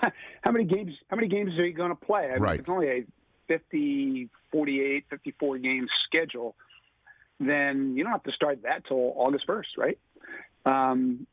If you really wanted to play a fairly normal half season starting on July 4th, made a lot of sense. It was never a firm date, but it was a great date to aspire to because you would have the stage to yourself for 3 weeks. And what an opportunity that would have been for this sport, right? We just came through 2 weeks ago. More people watched Tom Brady and Peyton Manning play golf than watched the final round of the PGA. People are so desperate for something to watch. Baseball could have been the only sport playing for 3 weeks. But now they're about out of time to do that. I'm hearing July 15th now. But who knows? You should just start doing the math, Rich. 3 weeks spring training, subtract 3 weeks from July the 4th. Then players need time to travel. So that's going to be more time. These teams are going to need time to get their facilities up to these health and safety protocols. That's more time. Players, after they report, would have to be tested and then isolated for a period of time. I mean, they would have to have a deal done by happy hour, in order to play on July 4th, or else you're looking at a different scenario. But there's not going to be a deal until they actually start talking. Jayson Stark here on the Rich Eisen Show. And I guess based on, the economics, you can't come up with a schedule, but we can at least come up with what? What at least can we come up with, which is what it would look like? Would it? Do they at least have an idea of what the who would play who and where? I mean, is at least that hammered out, depending on 80 games, 70 games, 60, 50? I mean, do they at least have that somewhere? Yeah, there was if there was an 82 game season, there was a definite format with that. It would have been like pick the Dodgers, right? The Dodgers would have played every team in the NL West 13 times and all the teams in the AL West 6 times. So 3-game series, home and home. If you're cutting down to 54 or 48 or whatever it is, I like there would still be clearly an effort to regionalize as much as possible. That's a lot easier in the East than it is in the West, but that would be the goal, to minimize travel as best they could. MLB now has a number of different schedule modules that they could roll out, but there's so many unanswered questions, and schedule is just one of many. Okay, Jayson Stark. So then, I wanted an update, and your update here on June 5th, 2020 is that they're not even talking to each other, and everybody's essentially screwing it up. So, what do you think here? I mean, what at some point we will get it. We're at least going to get 50 games, right? That's what we're going to do. And yes, right. I think it'll be somewhere in that range, Rich, okay, if there's no agreement. And so what happens if Rob Manfred announces, here's our schedule? Yep. First off, the players wouldn't have much choice but to show up and play. If they don't, they'd be staging an illegal strike in the middle of a labor deal. And that's not a good idea. That creates all sorts of legal issues and others. But here's the question. If that's how this gets done, would the players do anything besides play? You think they would talk to people like me on Zoom after games, before games? They're going to meet with sponsors? I don't think they would do anything except play the games. They wouldn't allow an expanded postseason, so that would cost baseball revenue. There would be nothing but acrimony. There would just be baseball games. And then, of course, that would set the stage for the labor deal expiring in a year, and that just looks more and more like labor Armageddon. Well, what about this, Jason? What about certain players who are crucial to their team's chances, not saying that we're not playing because I'm pissed about the labor agreement. I'm not playing because I'm concerned about my health, so I'm not playing. I mean, how would that be handled? Yeah, that's a really interesting question. I wrote about it a week or so ago after Rob Manfred said on CNN that they wouldn't force anybody to play who didn't feel safe playing. And this should be part of the negotiations. And I think if it were, you'd have 3 different classes of players. You'd have, first off, a group of players who would fall under high risk. They're cancer survivors, or they've had a heart issue, or they have diabetes, whatever. They would clearly be at risk. And I think those players would have the right to opt out and get full salary and service time. I think they would almost have to do that. But then the other 2 categories are very problematic. One is, all right, you're not high risk, but you have a family member who's high risk. And that would seem like it would fall under the same category, but how are we defining family members? Suppose you just had aging parents, grandparents, whatever, living with you who would be high risk. Would that be enough to qualify? And then the union would want that 3rd category of player to be just somebody who says, we don't feel comfortable playing. What the union proposed over the weekend for that player was, all right, that player wouldn't get paid, but would get full service time. So hold on 1 minute. You think the Dodgers would be in favor of Mookie Betts sitting out the season and then he becomes a free agent? No way. What a fun negotiation that would be. So it would be best if this were negotiated out. I'm guessing if it's just Rob Manfred announcing here's the schedule, they would say high-risk players fall under one category. Everybody else has to play. What a hot mess, Jayson Stark. Man, I hope everybody pulls this thing together because you're right. 3 weeks of just like baseball and seeing it, and then there's the whole issue of protocols and figuring out. I mean, my gosh, I hope it can get figured out, and I appreciate you joining me to hash it out, Jason. Thank you. I hope you're well. Yeah, you and me both, Rich. Thanks so much. Yeah, that's Jayson Stark at Jason ST on Twitter. I follow him. You should too. How about that? A deal's got to be done by happy hour, it seems, to get baseball to play on July 4th. Come on, guys. No chance. Little League's working on a plan right now. I just read to come back. Come on. So Big Al, who hits dingers, might Big be Al out. might play before the MLB. He might play, but he might play. He might play before. He might be hitting dingers before the MLB. Pete Alonso might be beaten out by Big Al, who hits dingers. Who hits dingers? Didn't see that coming. You didn't see Big Al mentioned? All right, let's take a phone call here before we take Graham Rahal's phone call. Let's go to who's been waiting the longest. Our friend in Mesa, Arizona. What's up, Carmen? You there, Carmen? Carmen's up. Carmen's up. Carmen's out. Put him back on hold. Let's go to Manny in Austin, Texas. What's up, Manny? Hey, Rich. Thanks for taking my call. Thanks for making it. Big time fan, first time caller. Attaboy. What's up? Actually, I caught your guys' show in Miami, too. It was a lot of fun. I really appreciate it. It was a great time. Oh, we had a great time with a live studio audience in Miami, and just one of the many things we won't ever take for granted again. We love doing that, and now obviously we're where we are. What's on your mind today? So I had two game sixes for you in regards to the painful sports losses. Yes, sir. Funny enough, I'm from Texas. So first one here, 2011 World Series Game 6. I don't know if you guys remember that one. It was Rangers were up 2, bottom of the ninth, just needed a routine pop fly from Nelson Cruz. Drops it. I don't know why he was so far up. He should have been back by the warning track. It goes past them. They win Game 6.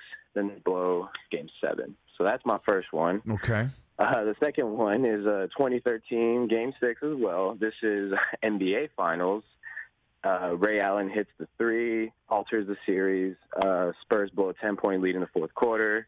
Then they go on to lose Game 7. So I feel you. You feel my pain. Thank you, Manny. Thank you. Hopefully that was more. It was cathartic for you. Let's see. ESPN put those games on for Manny. They've been on. Have they been on? The Ray Allen game has been on recently. Is that right? Oh, yeah. But it is the first time. Like, now I know how the Browns fans feel. Like, hey, tune in to watch the fumble. Hey, tune in to watch the drive. Hey, Falcons fans, tune in to watch the Super Bowl. Hey, tonight on NBCSN, they're airing the Super Bowl 23. Hey, Bengals fans, what are you doing tonight? You want to watch Montana to Taylor? Tune in. Now I know how it feels. And the 49er fans are like, I'm all in. Colorado Buffalo fans last night are like, I'll watch 45 minutes of game action where my team's getting its ass kicked. I don't mind it. I know how it ends. It's all how it ends. I know how Rudy ends. I know. Yeah, he gets carried off the field. But I don't want to stick for that. Field. And there's a low night clap. Graham Rahal as IndyCar returns on NBC tomorrow night. We'll talk to Graham Rahal, our good buddy, in a second.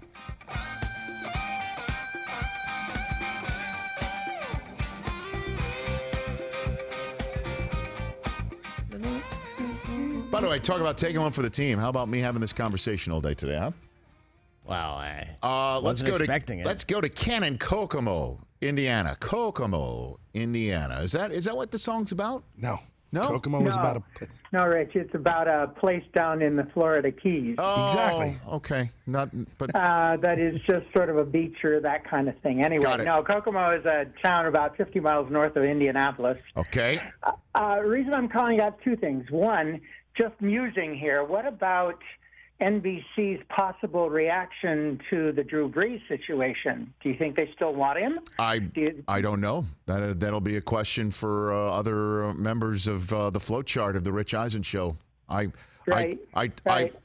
passed that one up the flow chart. Ken, what else do you have on your mind today?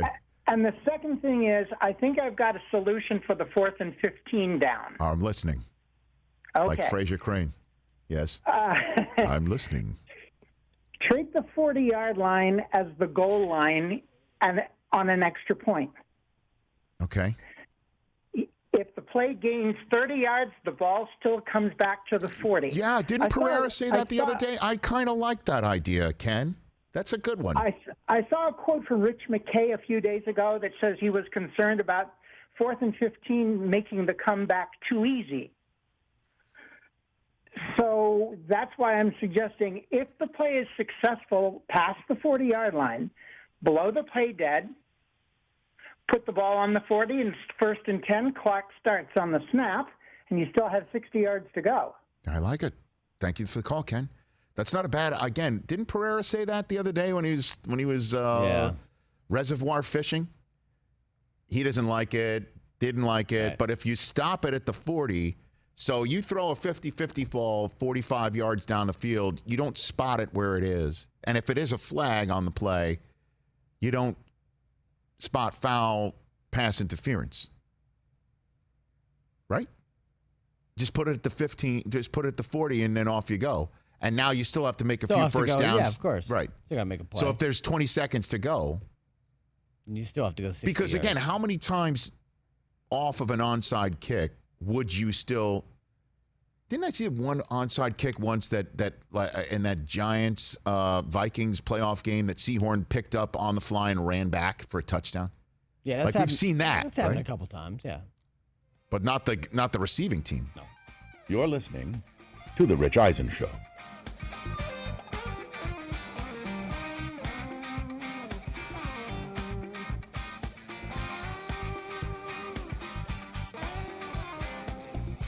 Podcast1.com/Rich Eisen to get our podcast every single day and listen to all 3 hours of the Rich Eisen Show on demand. Saturday Night Live on NBC, 8 Eastern Time, Texas Motor Speedway for the Genesis 300.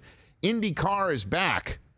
And I love talking to this guy, but we're also talking about Michigan losing to Colorado on a Hail Mary in 1994, and that's the worst sporting event that I can recall, and it was on last night on ESPN, and suddenly I don't want to talk to you, Graham Rahal. Suddenly I don't want to go through with this booking. How are you, Graham?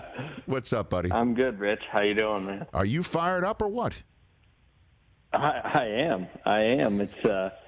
It's nice to be back. You know, it's kind of been a weird for everybody. I bet it's been a weird last few months, and for sports in general, it's.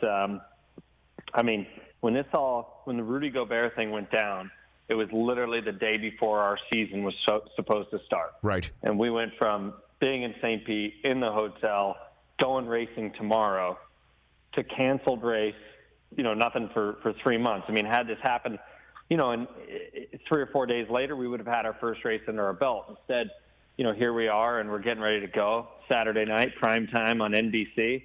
It's a huge opportunity for our sport, be on prime time.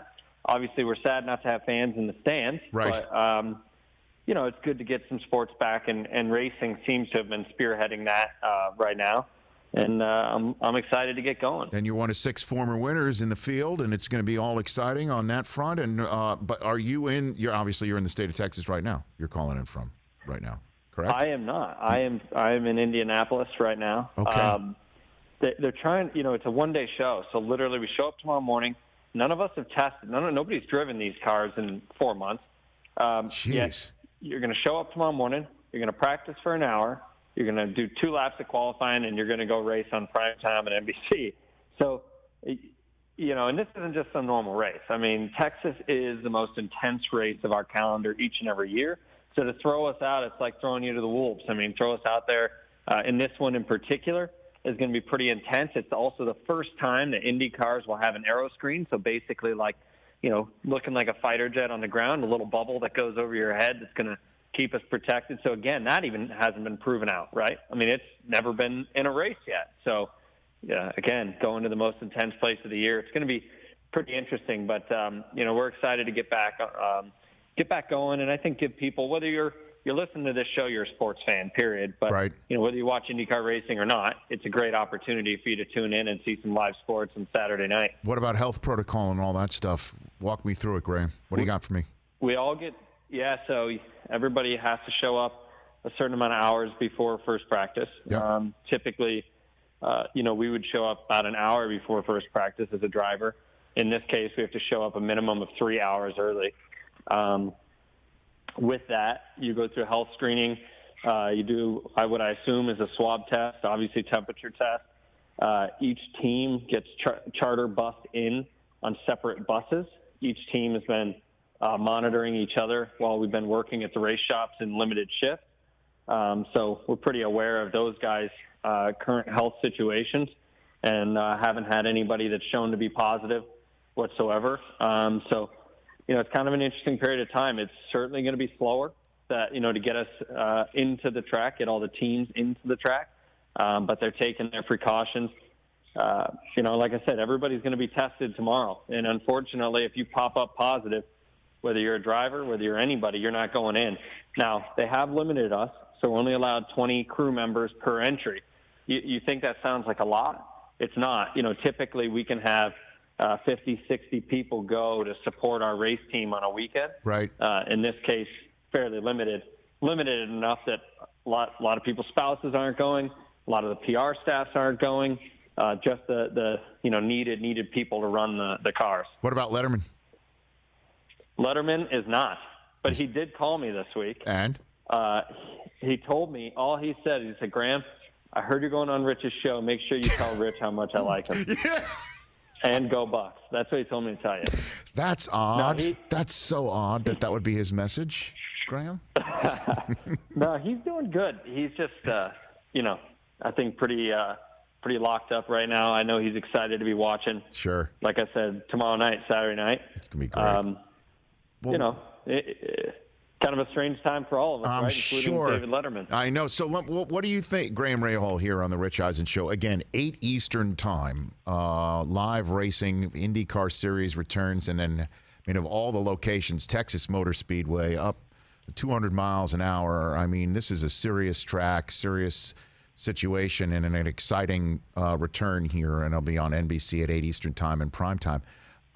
What about out on the track? Do you think there'll be more caution as you're driving? It takes some time maybe to get a feel of things, and then it'll just be like normal. What are you expecting, Graham?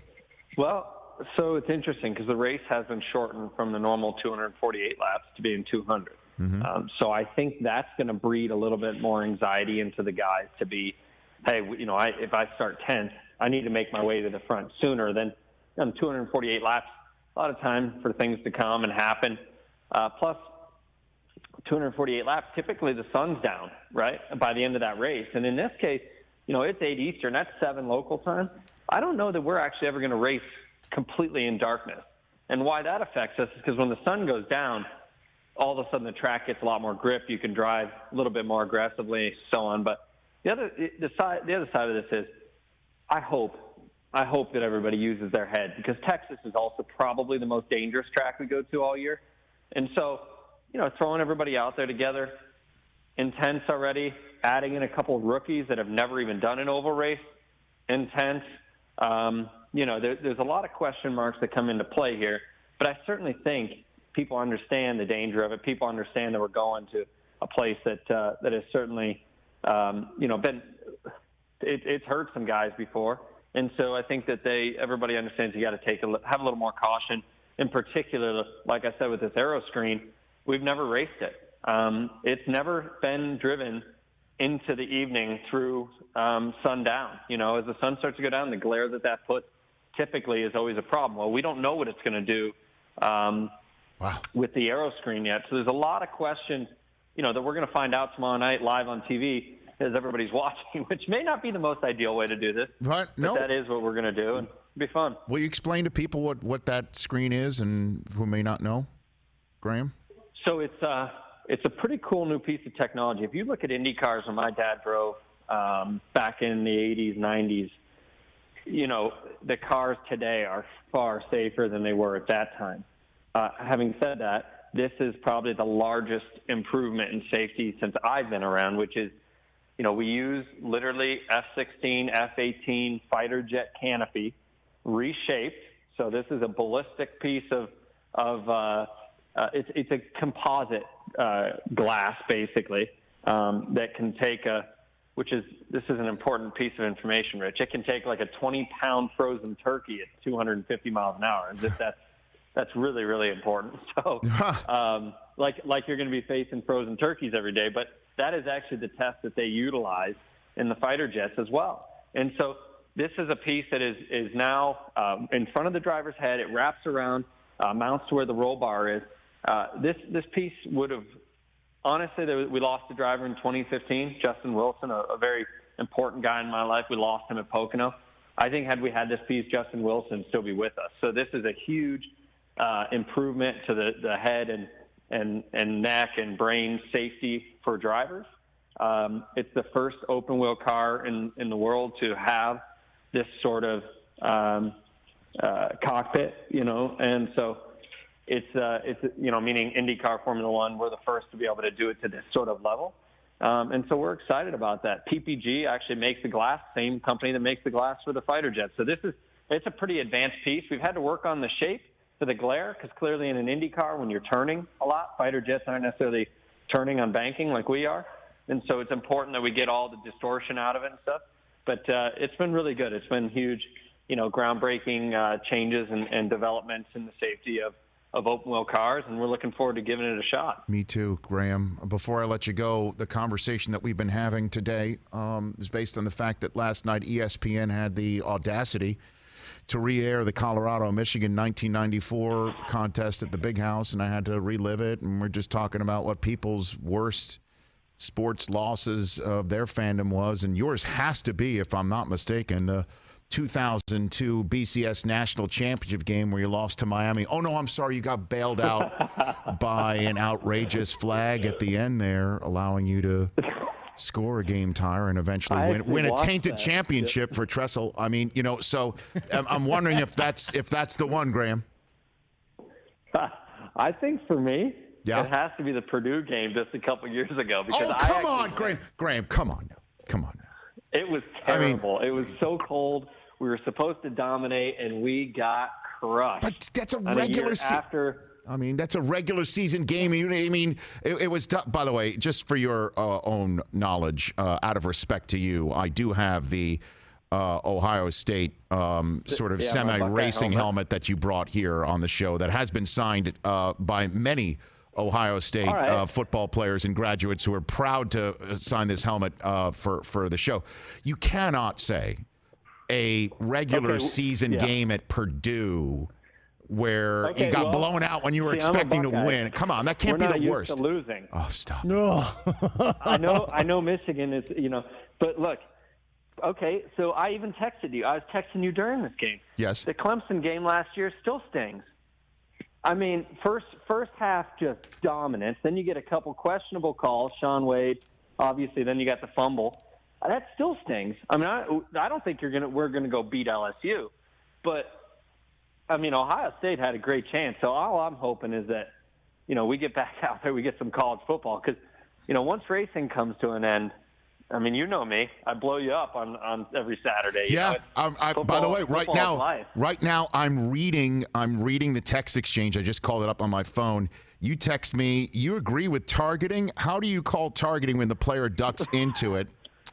I wrote back. Good point. I wrote back. It looked like football. In the replay, your guy lowered his head. That's 15 yards in the NFL. Get your head to either side of Lawrence's body and square up. Oh, and Chase Young necktied him. You wrote back something I can't repeat. It's BS, right. And the refs know it. Ejecting Wade really hurts OSU. And then I tweeted back I retweeted back the Seinfeld popcorn eating gif. That's a shame. So that was our exchange. Yeah, I figured that'd be the response. But was I not right? You get rid of Sean Wade, and all of a sudden that became without his speed in the middle, you got a whole different ball game. Yeah, you wrote back, LOL, man, you need to be a pro Big Ten guy here. I wrote back, need is such a strong word, Graham. That's our relationship right there. So you can't even peg one, huh? Come on now. Come on. Well, you were growing up and Ohio State wasn't winning squat. That's when John Cooper was there. So wasn't there one that was, it's not the only sport either. No, it's true. I mean, honestly, though, for me, at that time, can't think of one. It's I don't even remember. My dad's a champion racer. In the early 90s. David Letterman is a guy who is helping my whole career. It's very difficult for you to peg it, but I understand, Graham. Life's tough. What do you got? Something? I'm telling you, the Clemson loss still stings. Okay. It still stings. And you're getting me fired up. I'm going to go out there and be on a tear tomorrow night just because you're going to be angry about this damn loss. You thank me when you're standing next to the trophy. You thank me. Please. All right. I will. Graham, real You're quick. getting the juices flowing here. Graham, real quick. As an Ohio State fan, start bench cut. Which of these Michigan losses makes you happiest? The Westbrook Hail Mary, Cordell Stewart Hail Mary, the loss to Appalachian State, or the walk-off punt fumble snap to Michigan State? So you start the one that makes you happiest. I think App State is definitely a pretty good story. Although Cordell Stewart, he goes on to play for Pittsburgh, right, and becomes a huge customer of our car dealership. So I got to tell you, I'm a Cordell Stewart fan. You know, he treated the Rahal family well, so I'll take that. All right, very good. Hey, anytime Michigan loses, it takes me everything I can not to text Rich, and you know. It's my pleasure. But you know, Graham, it's my pleasure. I need Rich's clarity sometimes, so I got to be nice. It is my pleasure to say we're out of time. Graham, I look forward to seeing you race. Good luck, and do thank me when you win tomorrow because I got the juices flowing, okay? Be safe. I will, Rich. Thanks for having me. You're the best. That's Graham Rahal. Check out, again, the IndyCar Series return tomorrow night on NBC, Saturday, 8 Eastern Time. Who cares what Graham Rahal thinks? Wasn't a fourth down conversion either, right? Yeah, I went there. Wow. Oh, stop it! I don't like the way this show is being produced. Hour 3 with David Anspaugh of Rudy and Hoosiers next.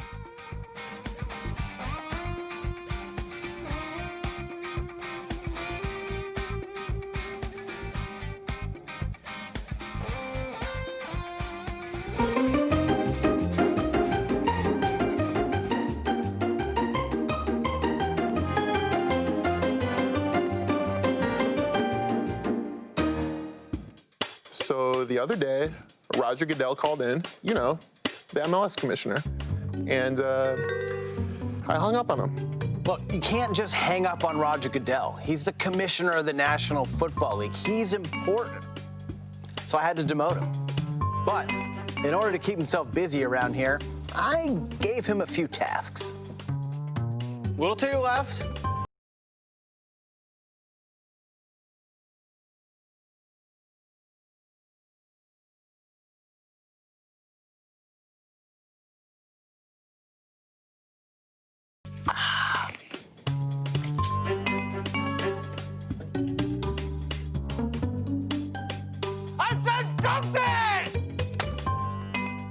How's Rich handled this?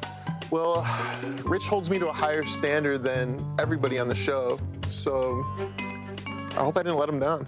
Disappointed? How could I be disappointed by somebody I don't even know? I don't have time for this. I got a tea time with my publicist at 12:30 at the club. So are you still the phone screener for the Rich Eisen show? Do I pick up the phones? Of course. Of course I'm still the phone screener. Have you heard anything?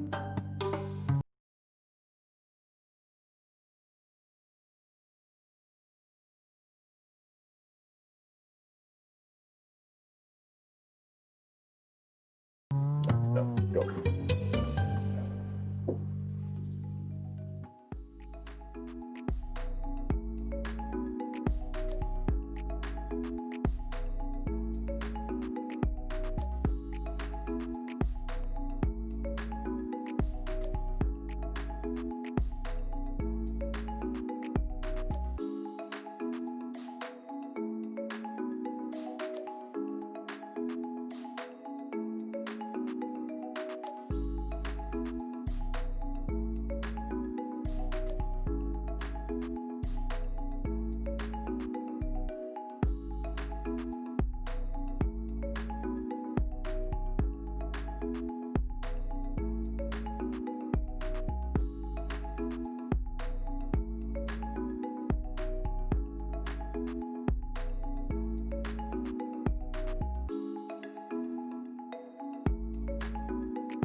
This is the Rich Eisen Show. I appreciate the way you talk to us and not at us, as opposed to the most fabulous sports babe wannabes do these days. Thanks, Brent. Live from the Rich Eisen Show studio in Los Angeles. Hey, Rich. I've actually been listening to the podcast. Download and podcast at richeisenshow.com. I watch your show every single day. Way to go. And you're the best. Earlier on the show, MLB Network analyst Jayson Stark, IndyCar Series driver Rahal. Coming up, director of Rudy and Hoosiers, David Anspaugh. And now, it's Rich Eisen.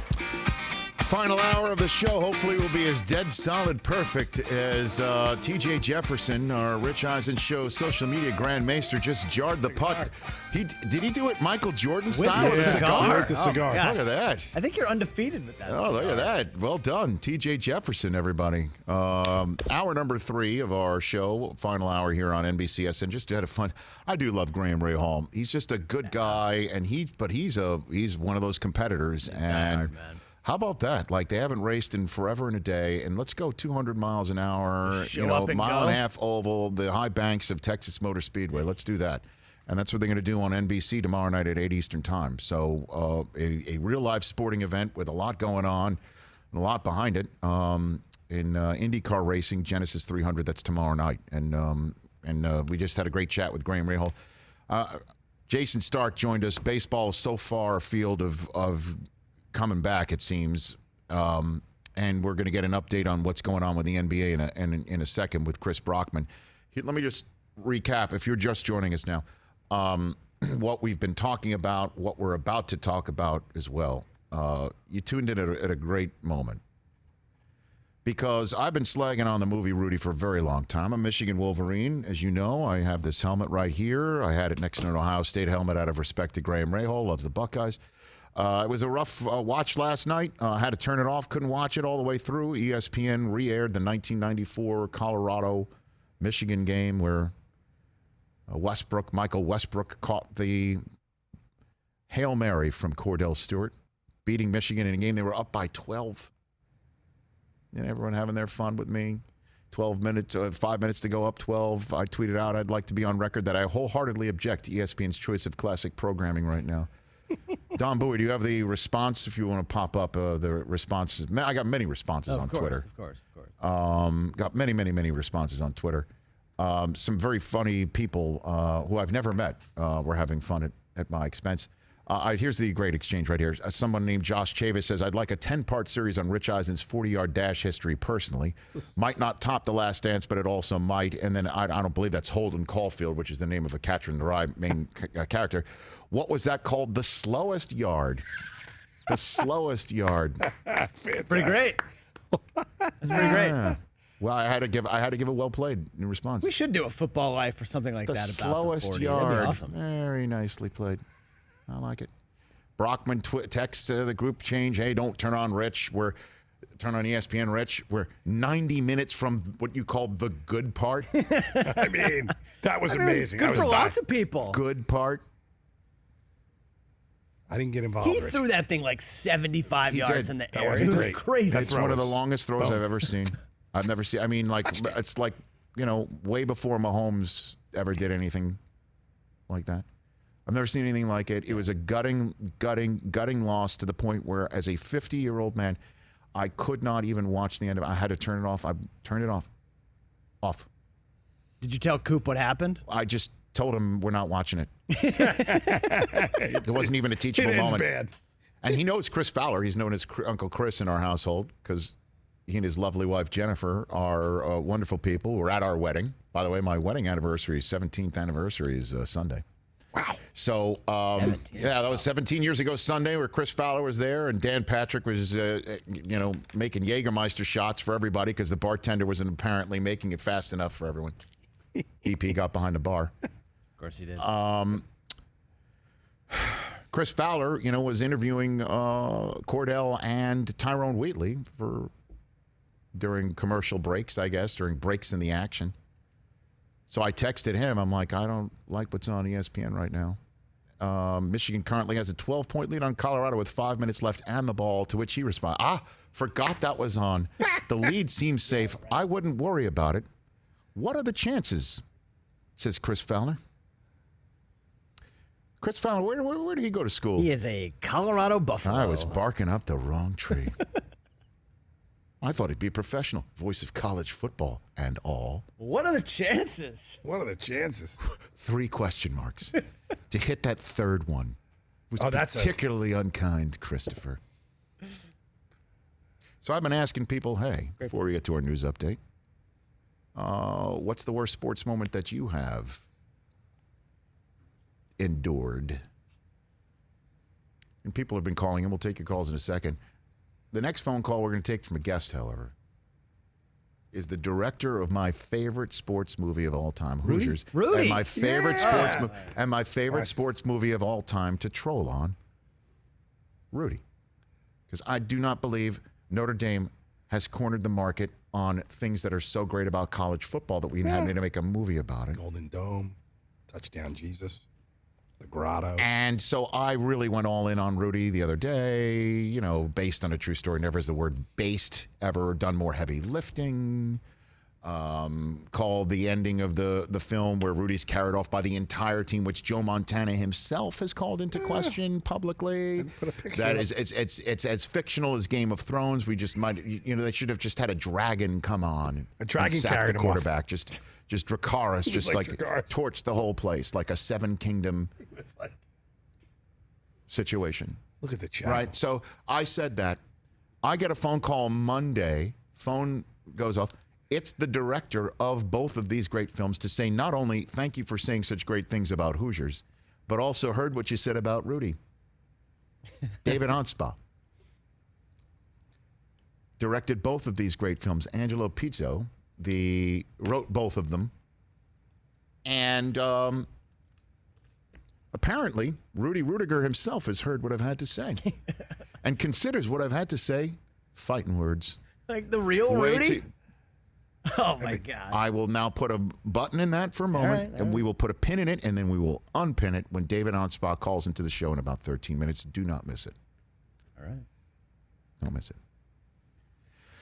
Take your phone calls in a second, but I do want to be fair and balanced, if you will, since we played Drew Brees' statement to Yahoo Finance. Yahoo exclamation point is silent, right? Is it? Or is it? It's not Yahoo Finance. I think it's just Yahoo Finance. Very good.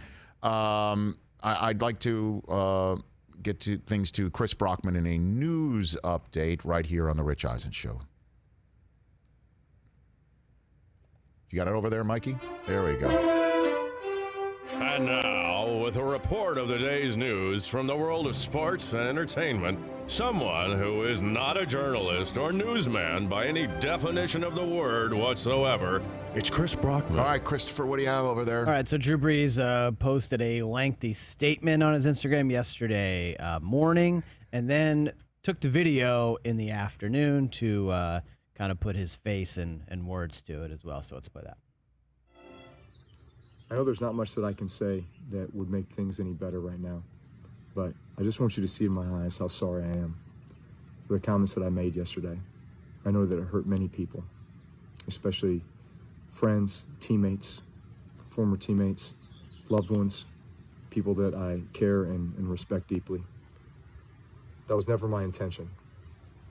I wish I would have laid out what was on my heart in regards to the George Floyd murder, Ahmaud Arbery, the years and years of social injustice, police brutality, and the need for so much reform and change in regards to legislation and so many other things to bring equality to our black communities.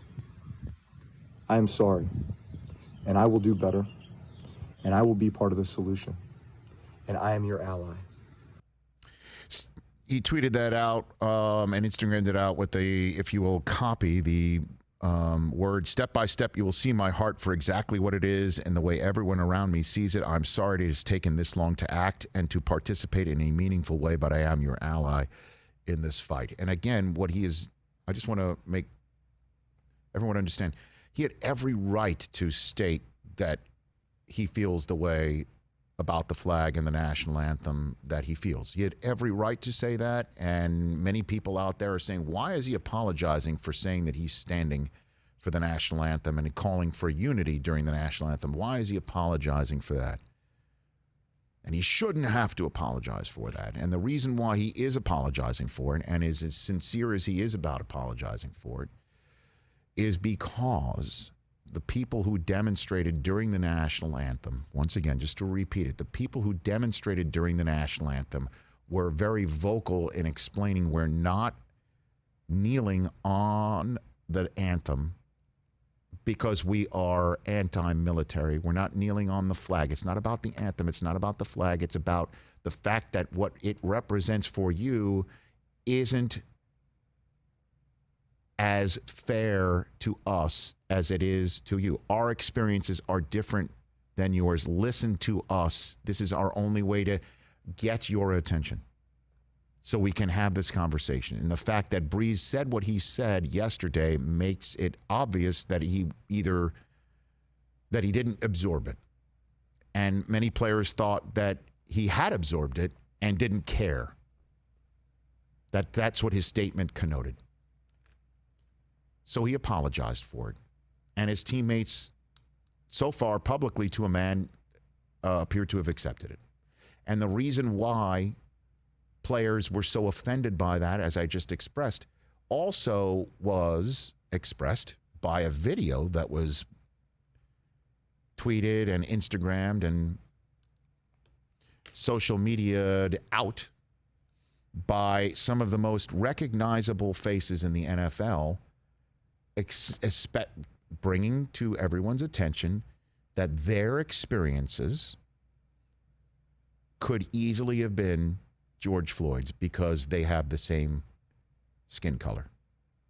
It's been 10 days since George Floyd was brutally murdered. How many times do we need to ask you to listen to your players? What will it take for one of us to be murdered by police brutality?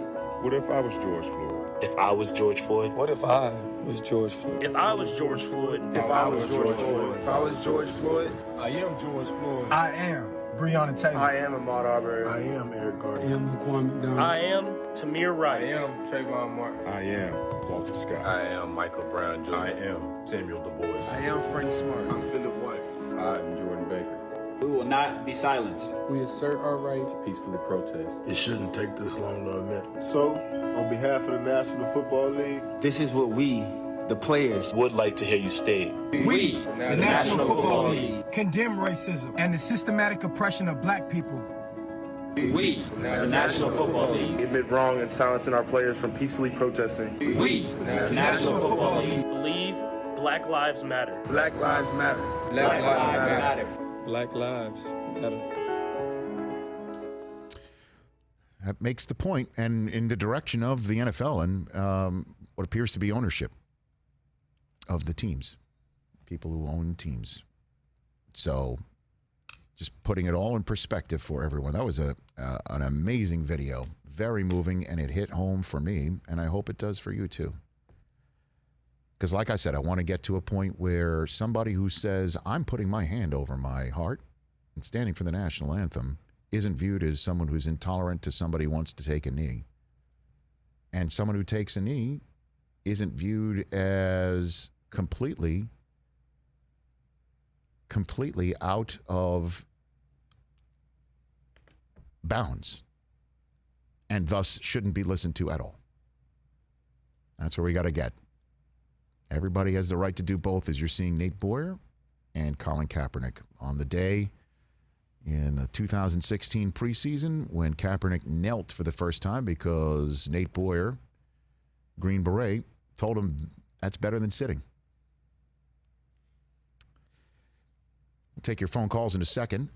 Chris, what's going on in the NBA? You've got something else right there? Yeah, so we've been talking a lot about the NBA return to play. Shams added a few more to this, some dates. So it looks like training camp's going to start June 30th with a July 7th travel to Orlando. Season's going to start on the 31st. Free agency is going to hit October 18th. Of course, the last day of the season. Game 7 of the NBA Finals could be October 12th. And then getting right back into the following year, 2021 season, November 10 training camp with a December 1st opening night. Fluid situation, but that is the NBA's hope. That's obviously the virus will have its say. Yeah. 1 month turnaround. I guess you'd put the draft right in between that too, right? Yeah, so I think the draft is going to happen October 15th with the combine taking place in late August. And then obviously and the NBA draft lottery. We'll see how college handles its business as well. I mean, yeah, who knows? One college basketball note did come down today. The NCAA Committee on Infractions put Oklahoma State men's team on 3 years probation. How about that? And banned them from postseason play. No this kidding. coming year. Yeah. Huh. They are appealing then, I guess.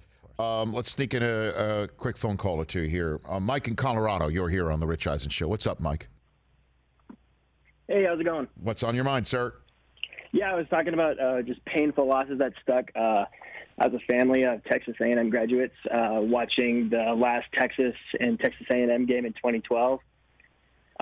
Still hurts to this day because that was it. That was the last time they played, and I'm still not over it. Neither is my grandpa.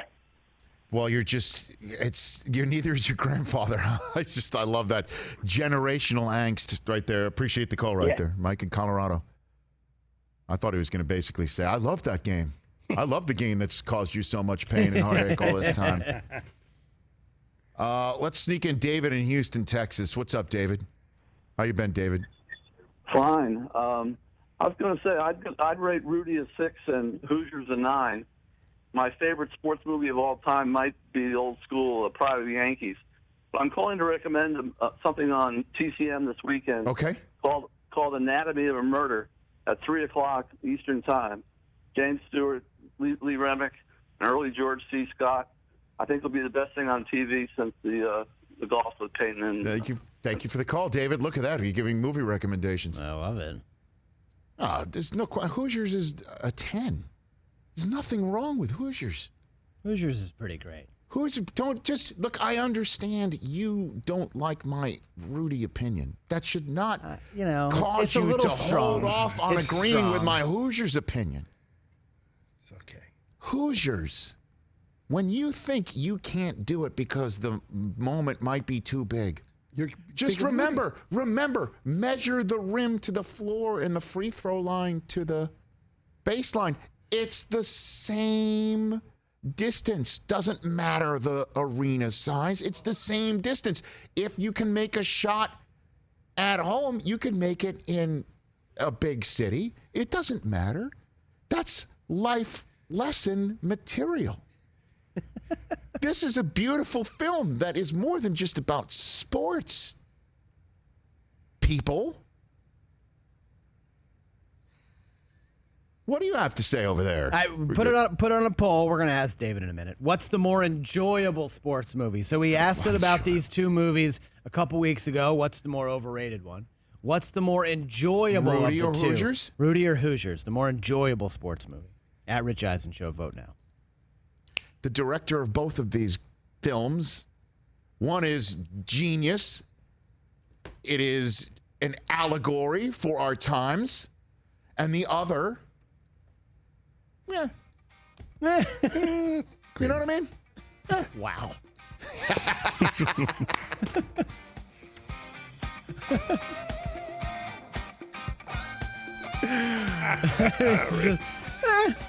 Wait till you hear what David's about to say here. I am excited. Rudy.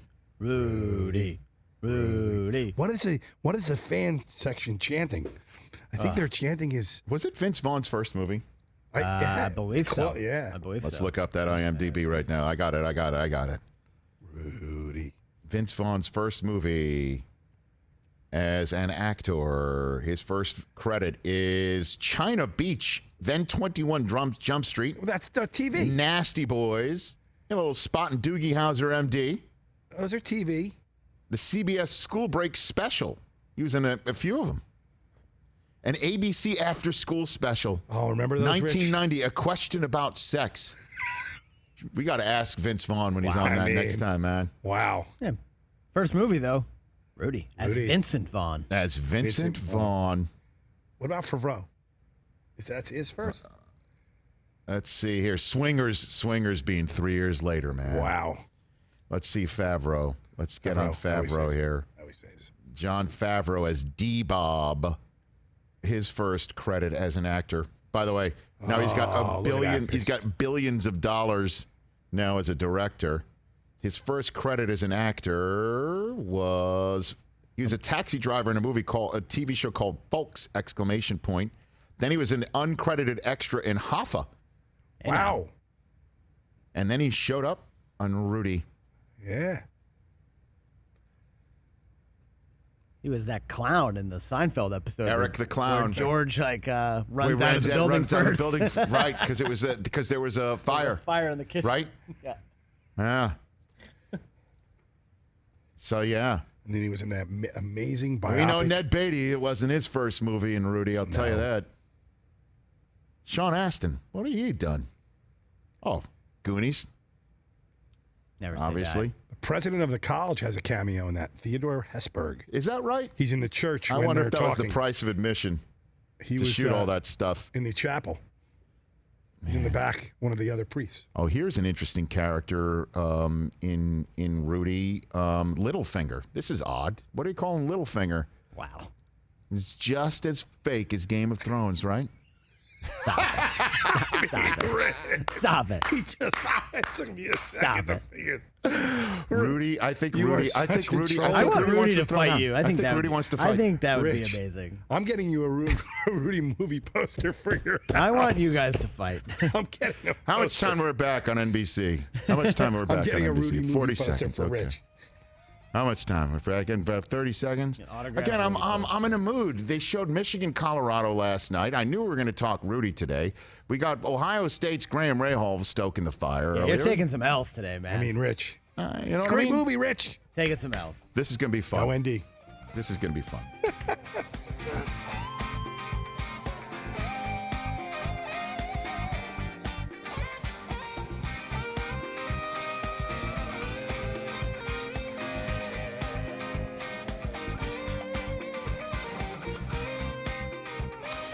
Welcome back to the Rich Eisen Show. I've said over and over and over again, everybody knows how much I love Hoosiers. It is truly my favorite sports movie of all time. Gene Hackman, Dennis Hopper, Barbara Hershey, an incredible film, just beautiful, start to finish, beginning to end. The same way I feel about Hoosiers, so many people feel just like my two guys across the way. Certainly Mike Del Tufo, who is the typical Notre Dame fan in the fact that he never went to the school. My sister went there. My nephew went there. Only roots for Notre Dame because he grew up in New Jersey. Montana play on the field. Come on. His love of Notre Dame can be summed up. All Notre Dame fans from New Jersey who never went to the school can be summed up with the following. I'm going to root for Rutgers. That's why he roots for Notre Dame. I didn't get into Rutgers, so but you love Rudy. I love Rudy. You love Rudy. I've said what I've said about Rudy. I'm on record as a Michigan man. I don't buy. So my phone rings on Monday, and who is it but the next guest here on the Rich Eisen Show, the director of both of these films, the director of Hoosiers and Rudy, David Anspaugh, here on the Rich Eisen Show. How are you, David? Rich, it's an honor to be. I love your show. It's so exciting to be here. I just have to. Yes, David. I just have to tell you, I love your I guess you could call it a rant. The words that you had on Tuesday, I believe it was, because you spoke for so many of us. Thank you for saying that. And you're talking to somebody who's going to be turning 74 in September. So I've seen a lot of American history go down. I never in my lifetime dreamed that I would be witnessing what we're going through today. And it's funny because you mentioned on Tuesday, when you said to your audience, I don't know what you want to hear. Right. Do you want to talk sports? Do you want to, so in all due respect, my heart is there. And now we can get on with the Game of Thrones. Rudy is a scam. Who said that Notre Dame had the corner on the market? Yes. On moral equivalence? My God. Yes. Yes, David. Yes, those are all questions I pose, David. Those are all questions I pose. Welcome to the party, David. How's that landing in Rudy country? How's that landing in Rudy country? Well, look, Michigan, I love Michigan. I grew up in Indiana. That's where I live now. I went to Indiana University, and that's where I met the writer, Angelo Pizzo. And when we met, we sort of bonded over our love for movies. And speaking of 500, I love Graham Rahal, and one of my good friends, Oriol Servia, was his teammate for a couple of years, 2017, 2018, I think, maybe 2014. And his dad, I mean, they're great guys. I wish him really well, too. What was I talking about?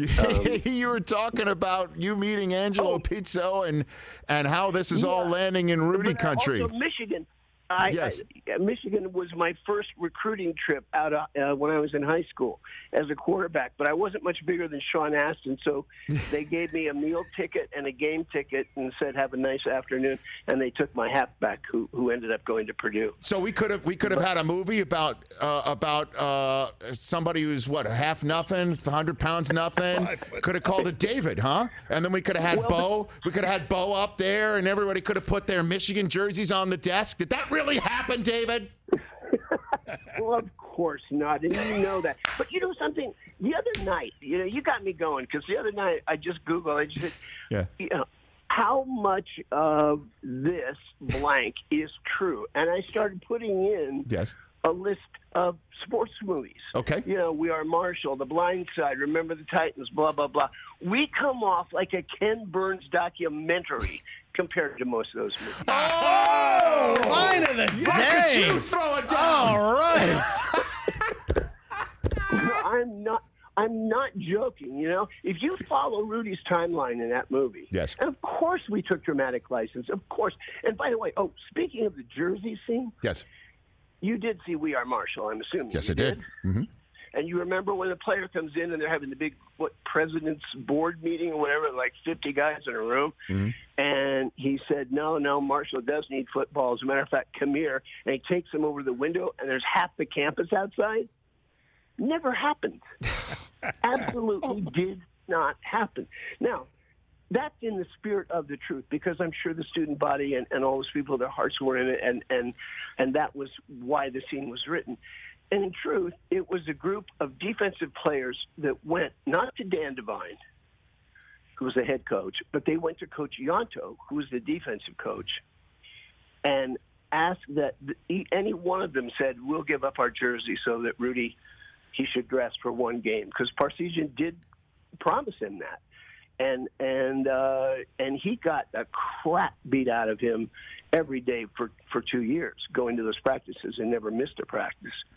And they said he deserves it. So Angelo decided, in the spirit of the truth, that he really represented the feelings of most of the players on that team. Maybe not everybody, I don't know, but pretty much. So what about the question of being carried off the field, David? Well, of course he was carried off. Have you never seen the picture of? Hey, you guys, come on. Chris, Mike, help me out here. We know. We are on your side, Dave. Don't worry. We are on your side. I know you are. I'm just saying, maybe you can Google it or something. Oh, no, we have it up. We got it up on the screen. We got it up. Is the whole crowd chanting Rudy? Is there Charles Dutton slow clapping on the other side of the wall, David? Well, if you're asking if that all happened, I will tell you this. The crowd did chant Rudy. And the only people on the day that Rudy played against Georgia Tech, the only people that knew, the student body knew about Rudy. And the cheerleaders started to chant, or maybe some of the guys on the bench or whatever. But it spread around the stadium. I've talked to people that were there that heard it. Now, what happened on the day that we shot it, I literally shot the entire footage of getting the, quote, money shots of, having Sean. We didn't have the money for CGI. I could have shot that in an empty state. I could have shot it at a high school, out at Oaks Christian or something, and it would have looked like Notre Dame Stadium. But we didn't have that money. So I had to shoot Sean coming out of that tunnel against a real crowd, and I had to have him on the sideline with a real crowd behind him. I had him running on the field, making a tackle, and being carried off. So we rehearsed the choreography of those scenes for weeks after practice. We would go to our practice field, and it was literally like a ballet. My oldest daughter, who's a professional choreographer, contemporary dance choreographer, would have been very proud. But it was like a ballet because we shot it all in 7 minutes. Oh, wow. David Anspaugh, director of Hoosiers and Rudy here on the Rich Eisen Show. And speaking of Rudy, you said getting the crap beaten out of him.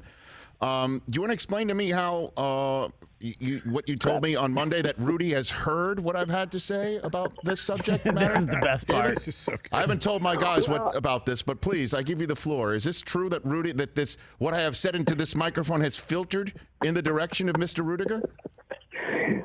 Directly to Las Vegas, Nevada. Yes. And it was very interesting. I have not talked to Rudy. Angelo has. Okay. And apparently Rudy was pretty incensed enough to go to his neighbor, Mike Tyson, and ask him if he would train him to get you in the ring to put you where you belong. Hold on a second. Back the truck up. Hold on. So the real Rudy lives in Las Vegas next to Mike Tyson, who he has apparently asked for like training tips? advice so he could come He could. You know what? Rudy could. I heard this through Angelo. What? Angelo spoke to him, but it could have been. I know that Floyd Mayweather. It might have been Mayweather. No! Mayweather lived in his neighborhood. Oh my gosh, that's fantastic. And by the way, yes, David. Not in the movie. What was not in the movie is that when Rudy was at Holy Cross, and he was, trying to come off as a Notre Dame student, getting in the cheering section, painting helmets and all that. He also joined what they called, and I don't know if they do it today, but it was a campus-wide boxing tournament, and it was called the Bengal Bouts. And dudes, he won it as a Holy Cross student masquerading as a Notre Dame student. And he won. And we had it originally in the script, but we had to cut it out. Well, now hearing about his ability to fight. And you better his start desire playing to fight, nice with Rudy. Boy, what a great film this is, David. I mean, now that you tell me the backstory, I mean, wow, it's quite a moving piece of cinema that you put together. Well, you know something, when you talk about truth and reality in movies, especially in sports films, Angelo went to Milan, Indiana, when he finally was going to sit down and write Hoosiers. And he interviewed all the players and people in town and coaches and everyone. Right. And he came back to L.A. and he said, you know what, I can't do it. There is no movie here. I can't do it. Come on. I said, why? He said nothing happened. He said, I asked every player, did you all get along? Oh, yeah, we all got along. Was there any problem? Oh, one day Bobby Plump was late to practice, had to run some laps. That was about it. So he literally had to come back to L.A. and he said, okay, I've got to make this all up. And it's so funny because a lot of people think that Hoosiers is the Milan story. And it certainly was inspired by that. And I grew up playing high school basketball, not in the 50s, but in the 60s. And I wanted to make it as true to form as I possibly could, So, David, are you telling me, with me saying how much fake Rudy is, you're saying Hoosiers is like almost wholly made up? Even though that school did go from... No, even though the school did win, but in terms of...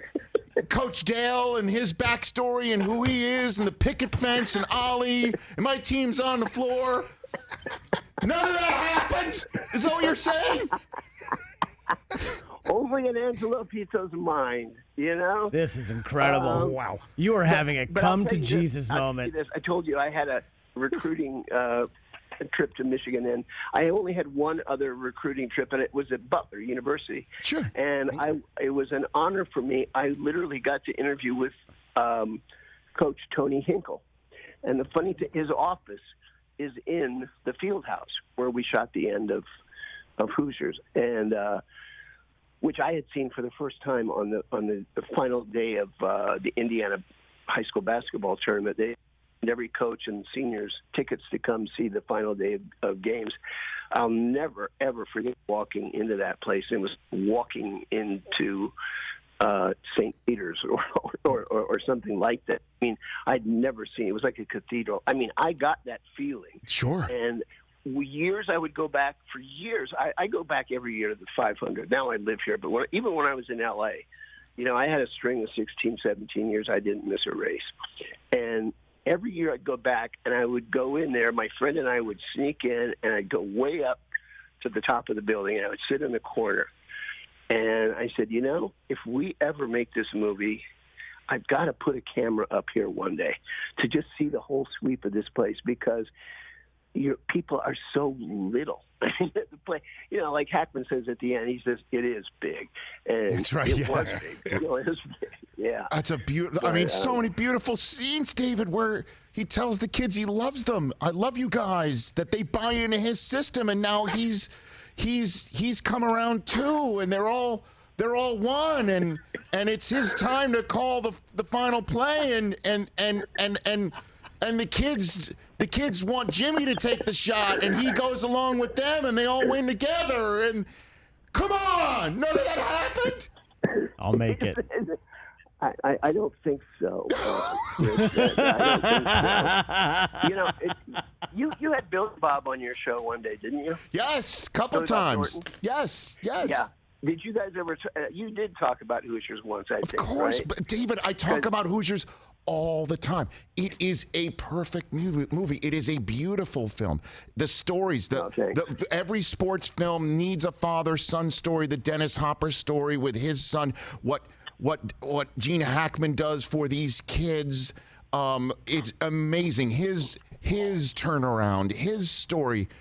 Jimmy Chitwood, the whole town wanting to run the coach out on the rail, but Jimmy makes the move. The scene you have. How many shots did he make in a row, free throws, and then when the coach tells him, I don't care if you don't play, he misses the free throw, David? Well, I'll tell you the truth. Actually, I'm going to give away a couple secrets here, and which I think some people have figured out. Okay. But we cheated a little in that scene. Now, first of all, I've talked to a million people who said, wow, that was so awesome. You never cut away in that shot. I saw him make all those shots. Right. Well, I did cut away. I cut away twice. I cut to the ball going in, and I cut to Hackman, or I cut to maybe Jimmy once. But in reality, in the master take that I had in my cut of the film until the studio made me cut in those close-ups, he hit 15 in a row. And literally when he said, I don't care if you play or not, and walked away, he missed it. Dead on missed it. And not on purpose. I did not direct that. I mean, that all came from him. Oh, it's amazing. But here's part of the trickery again. You want to get into Game of Thrones or Alien or whatever. But we took it was kind of like Deflategate. It's Deflategate. We took a little air out of the ball. Yeah, it did look flat. We loosened the rim slightly. Sure. I mean, okay. You got to help the process out a little bit. And what was Hackman like? He had a pure shot, though, didn't he? Oh, seriously. Sure did. Oh, did you have to twist Hackman's arm to do this, or what, David? Boy, that's Rich. That's another show. Really? That was one of the most unpleasant experiences of my life, and I think Gene's performance was, I don't know, as close to perfection as one could get. I learned so much from him. That was my first feature film. I had done, Hill Street and St. Elsewhere and Miami Vice and all, but that was my first feature. And to work with someone of that stature, not to mention Barbara and Dennis and all, but Gene was in almost every scene in the movie. And Gene was a bit, let's just say, mildly disagreeable. It was not fun for him. I think, I'll tell you, this is really great. There's a scene in the montage when Hickory starts winning. Yes. And there's a shot of Dennis Hopper, and the camera's across the floor, and it's shooting toward the Hickory bench. And you see, and you got music going, and you see Hopper and Hackman sitting there, and you see Dennis kind of laugh and slap his leg. Mm-hmm. That was a reaction. And I didn't find this out until just a couple of years before Dennis passed. He finally told me. He said, don't you know what happened there? He said, Hackman said to me, Dennis, I hope you've invested well because we'll never work again after this film. He had no belief in that movie or me at the time. So it was tough, I think my head is exploding. And so that literally, he said that, and now he admitted that when he travels and stuff, people, of course, Popeye, of course, you know, Sure. French Connection, he gets, you know, or maybe, you know, Batman, but probably more than anything, it's Norman Dale, you know, or people will yell, "I'll make it, coach," or, you know, whatever. But he was brilliant, but he was really, really difficult. And part of it was my nerves too, you know. Sure. I mean, I was trying to film a movie that I had been dreaming about for nearly 20 years. Angelo and I were trying to make, and the whole thing was very surreal. David, I'm telling you, it's a beautiful, beautiful. It is my number. I do not stutter, and I've told you this when I met you in person. When I met you personally, I say to you, it is my number. Like, I get this question all the time because of my profession.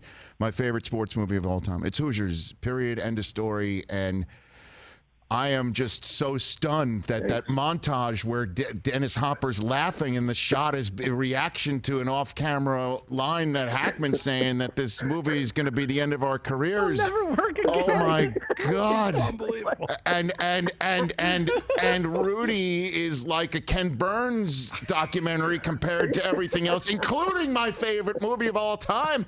I mean, I feel like I'm on a 10-game losing streak right now, but. Better for it.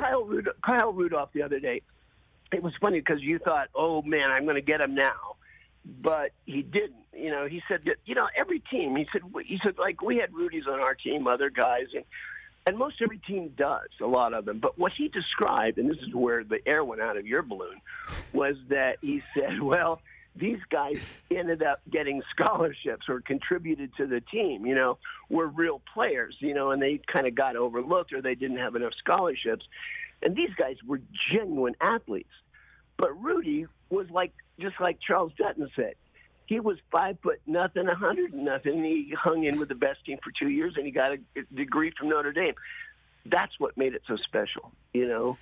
And everyone telling me and Angelo when we lived in Indiana that we were going to head west and our dream was to, you know, somehow get involved in the film business and one day to make a movie based on Milan High School.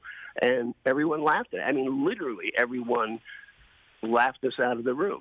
You know, we had a professor who told us that we had a better chance of, you know, walking on the moon than ever achieving what we dreamed of. My father went through the same thing. So many people can identify that, whether it's scholastics or musicians or in business, whatever it is. And that's why so many people relate to the film. No doubt. No question, David. I love the Colts since December 28, 1956, when they beat the Giants. And I went out in the yard and started throwing the football. I wore number 19. And recently, in the past few years, Joey Unitas, his son, asked me to direct a movie about his dad. And it was one of the great honors of my life, but I had to explain to him that I can't do it. There's not a movie there. Because his dad was so talented and so good, he kind of got overlooked, and they finally discovered him. It's like the Rudys that Kyle was talking about. But, you know, Rudy was... he achieved what he set out to do. He said, one day I'm going to walk out on this field. I'm going to Notre Dame, and everybody laughed at him, and he did it. And you did it too. You and Angelo did it too. David, this has been an amazing conversation that was better than any of us could have hoped for or expected. And just to finish up, I just have to correct you. You know, the air will totally come out of my balloon the minute that Rudy Rudiger bites my earlobe off, because that's what his neighbor told him to do. So that is where I think that'll be the big finish. And then fade to black and scene. Please say hello to Susie for me. I will. And You're the best, I miss LA, and my friends who are listening, I miss you all. And let's all be good and safe. And oh, by the way, can I just end with this one thing? I called my daughter to tell her what time I was going to be on the show today. Yes.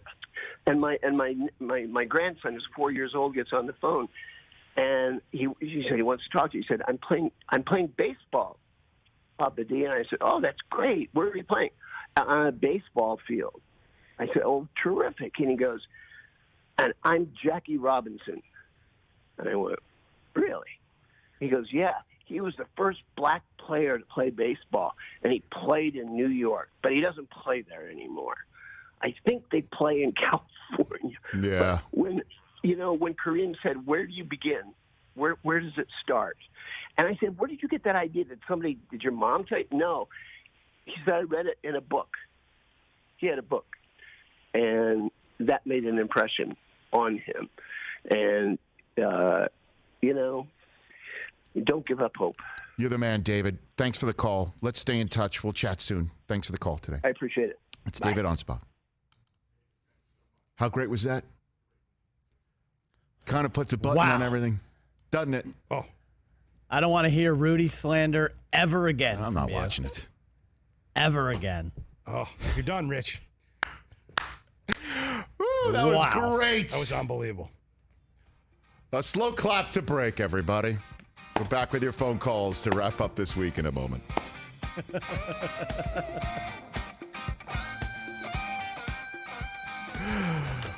How great was that? That was. Did I tell you? Did I tell you? Here's what we're going to do. This is Jimmy, fake. they're going to be expecting you to take the last shot. We're going to use you as a decoy. Buddy, you get the ball, give them Rahal on the picket fence. He's going to take the last shot. All right, let's go. Yeah, man. I mean, and then they all look at him, and it's just a beautiful movie, man. That Hoosiers. It's like that Seinfeld episode. Hoosiers is amazing. Elaine being like, fake. Craig in Pasadena has been hanging on forever. Let's take Craig's phone call. What's up, Craig? All right, man, I could go a lot of different ways, but first of all, don't overthink it, Coach. You know, that you got a great player. Let him take that shot. That's right, right? That's right, man. Okay, so I'm going to go to one of the things that has been tattooed on parts of my soul, though sort of excised it with a couple of things, but it goes back. I'm a big-time Rams fan. And by the way, Ricardo Montalban was one, too. I saw him way back. The 1975 NFC Championship game. Woo, that tells my age right there. So what happened in particular? What are the chances? We were in there, I think it was like 1st and 5, maybe around the 5-yard line. We had a phantom offsides call. I think it was the great Alan Page or Carl Eller that proctored that. And then we had a Ron Jesse, a wide receiver reverse that many people to this day, even in the middle, say he scored on that. So we had a bad spot. All right? And then the worst thing that happened was after the Rams failed on 3rd down, it was a 4th down field goal attempt. And what happens? Bobby Bryant swings in there, blocks the kick. It goes back 99 yards. And this evokes the James Harrison situation in the Super Bowl. Yeah. You know, when they went 99 yards. It turned the whole game around. For me, the Minnesota did not score in that game. Appreciate the call, score. Craig. Thank you very much. That's Craig.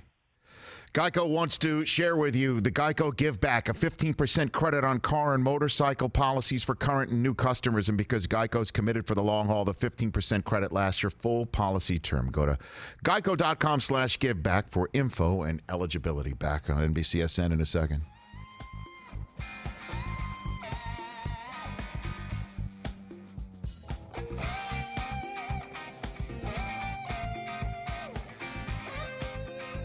Podcast1.com/Rich Eisen to check on our podcast every single day. I don't know who I am anymore. Let me be very honest with you. So good. Gut check moments. I am not somebody who doesn't understand movie making and license that's taken.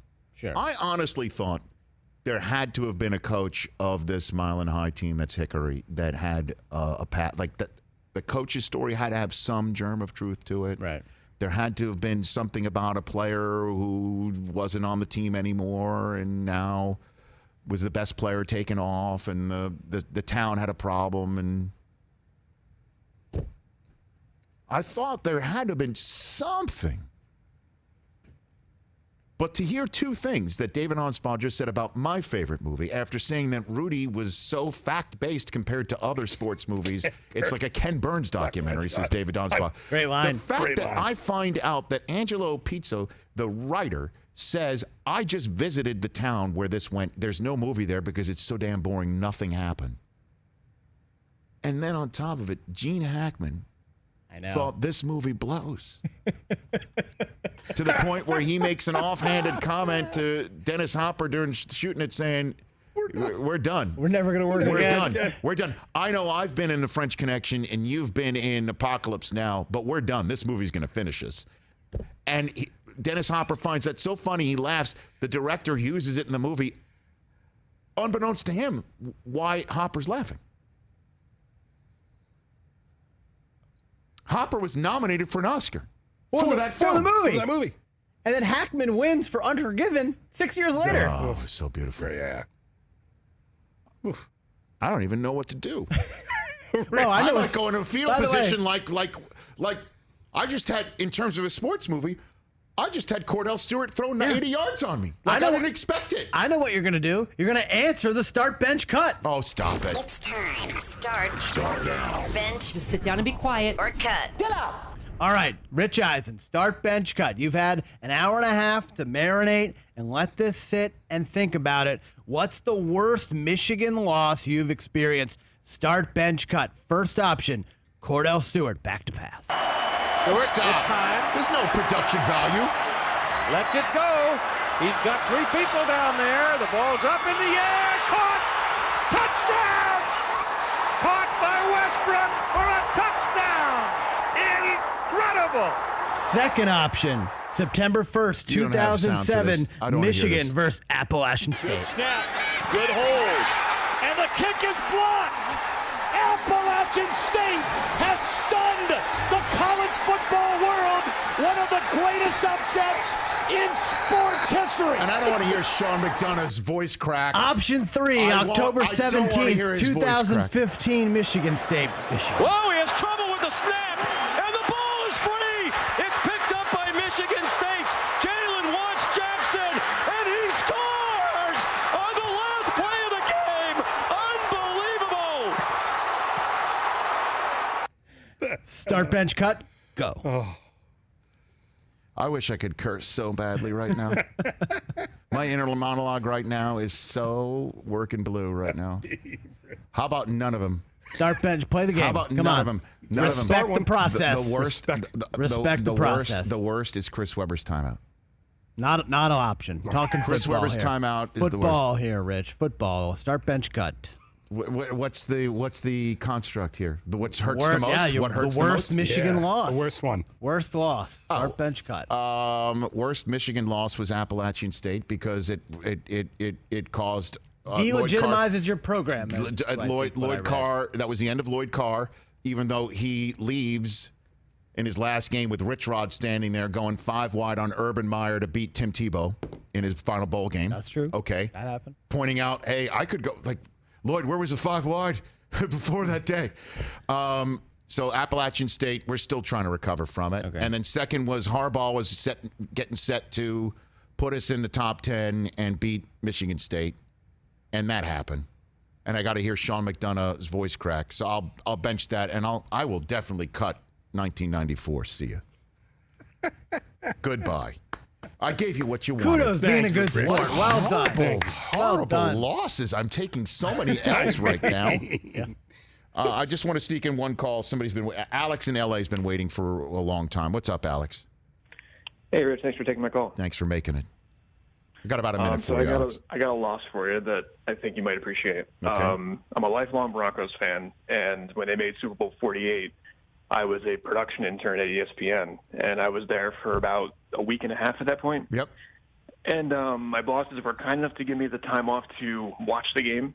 But the next day I had to prompt for 8 hours, SportsCenter, and listen to everyone dissect how the best offense the NFL has ever seen got totally obliterated by the Seahawks. And the good thing is there is a silver lining because somehow Herm Edwards found out that I was a Broncos fan. Yes. And he came over gave me a pep talk about how the Broncos are going to be fine. Good people, Herm. And 2 years later, thankfully they won Super Bowl 50, but at the time, just listening to this same Sports Center over and over. Isn't that amazing? Like, here you are, you're working at ESPN. What a great place to work. What a great place to be. And all you want to do is just not be into sports at that moment. It's terrible. I know exactly.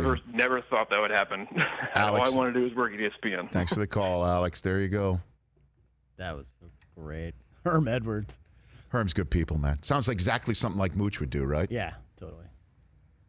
What's our final poll results over there? Am I going to take the loss there, too? Did people at least say Hoosiers is a better movie than Rudy? More enjoyable sports movie. Yeah, Hoosiers 58%. There you go.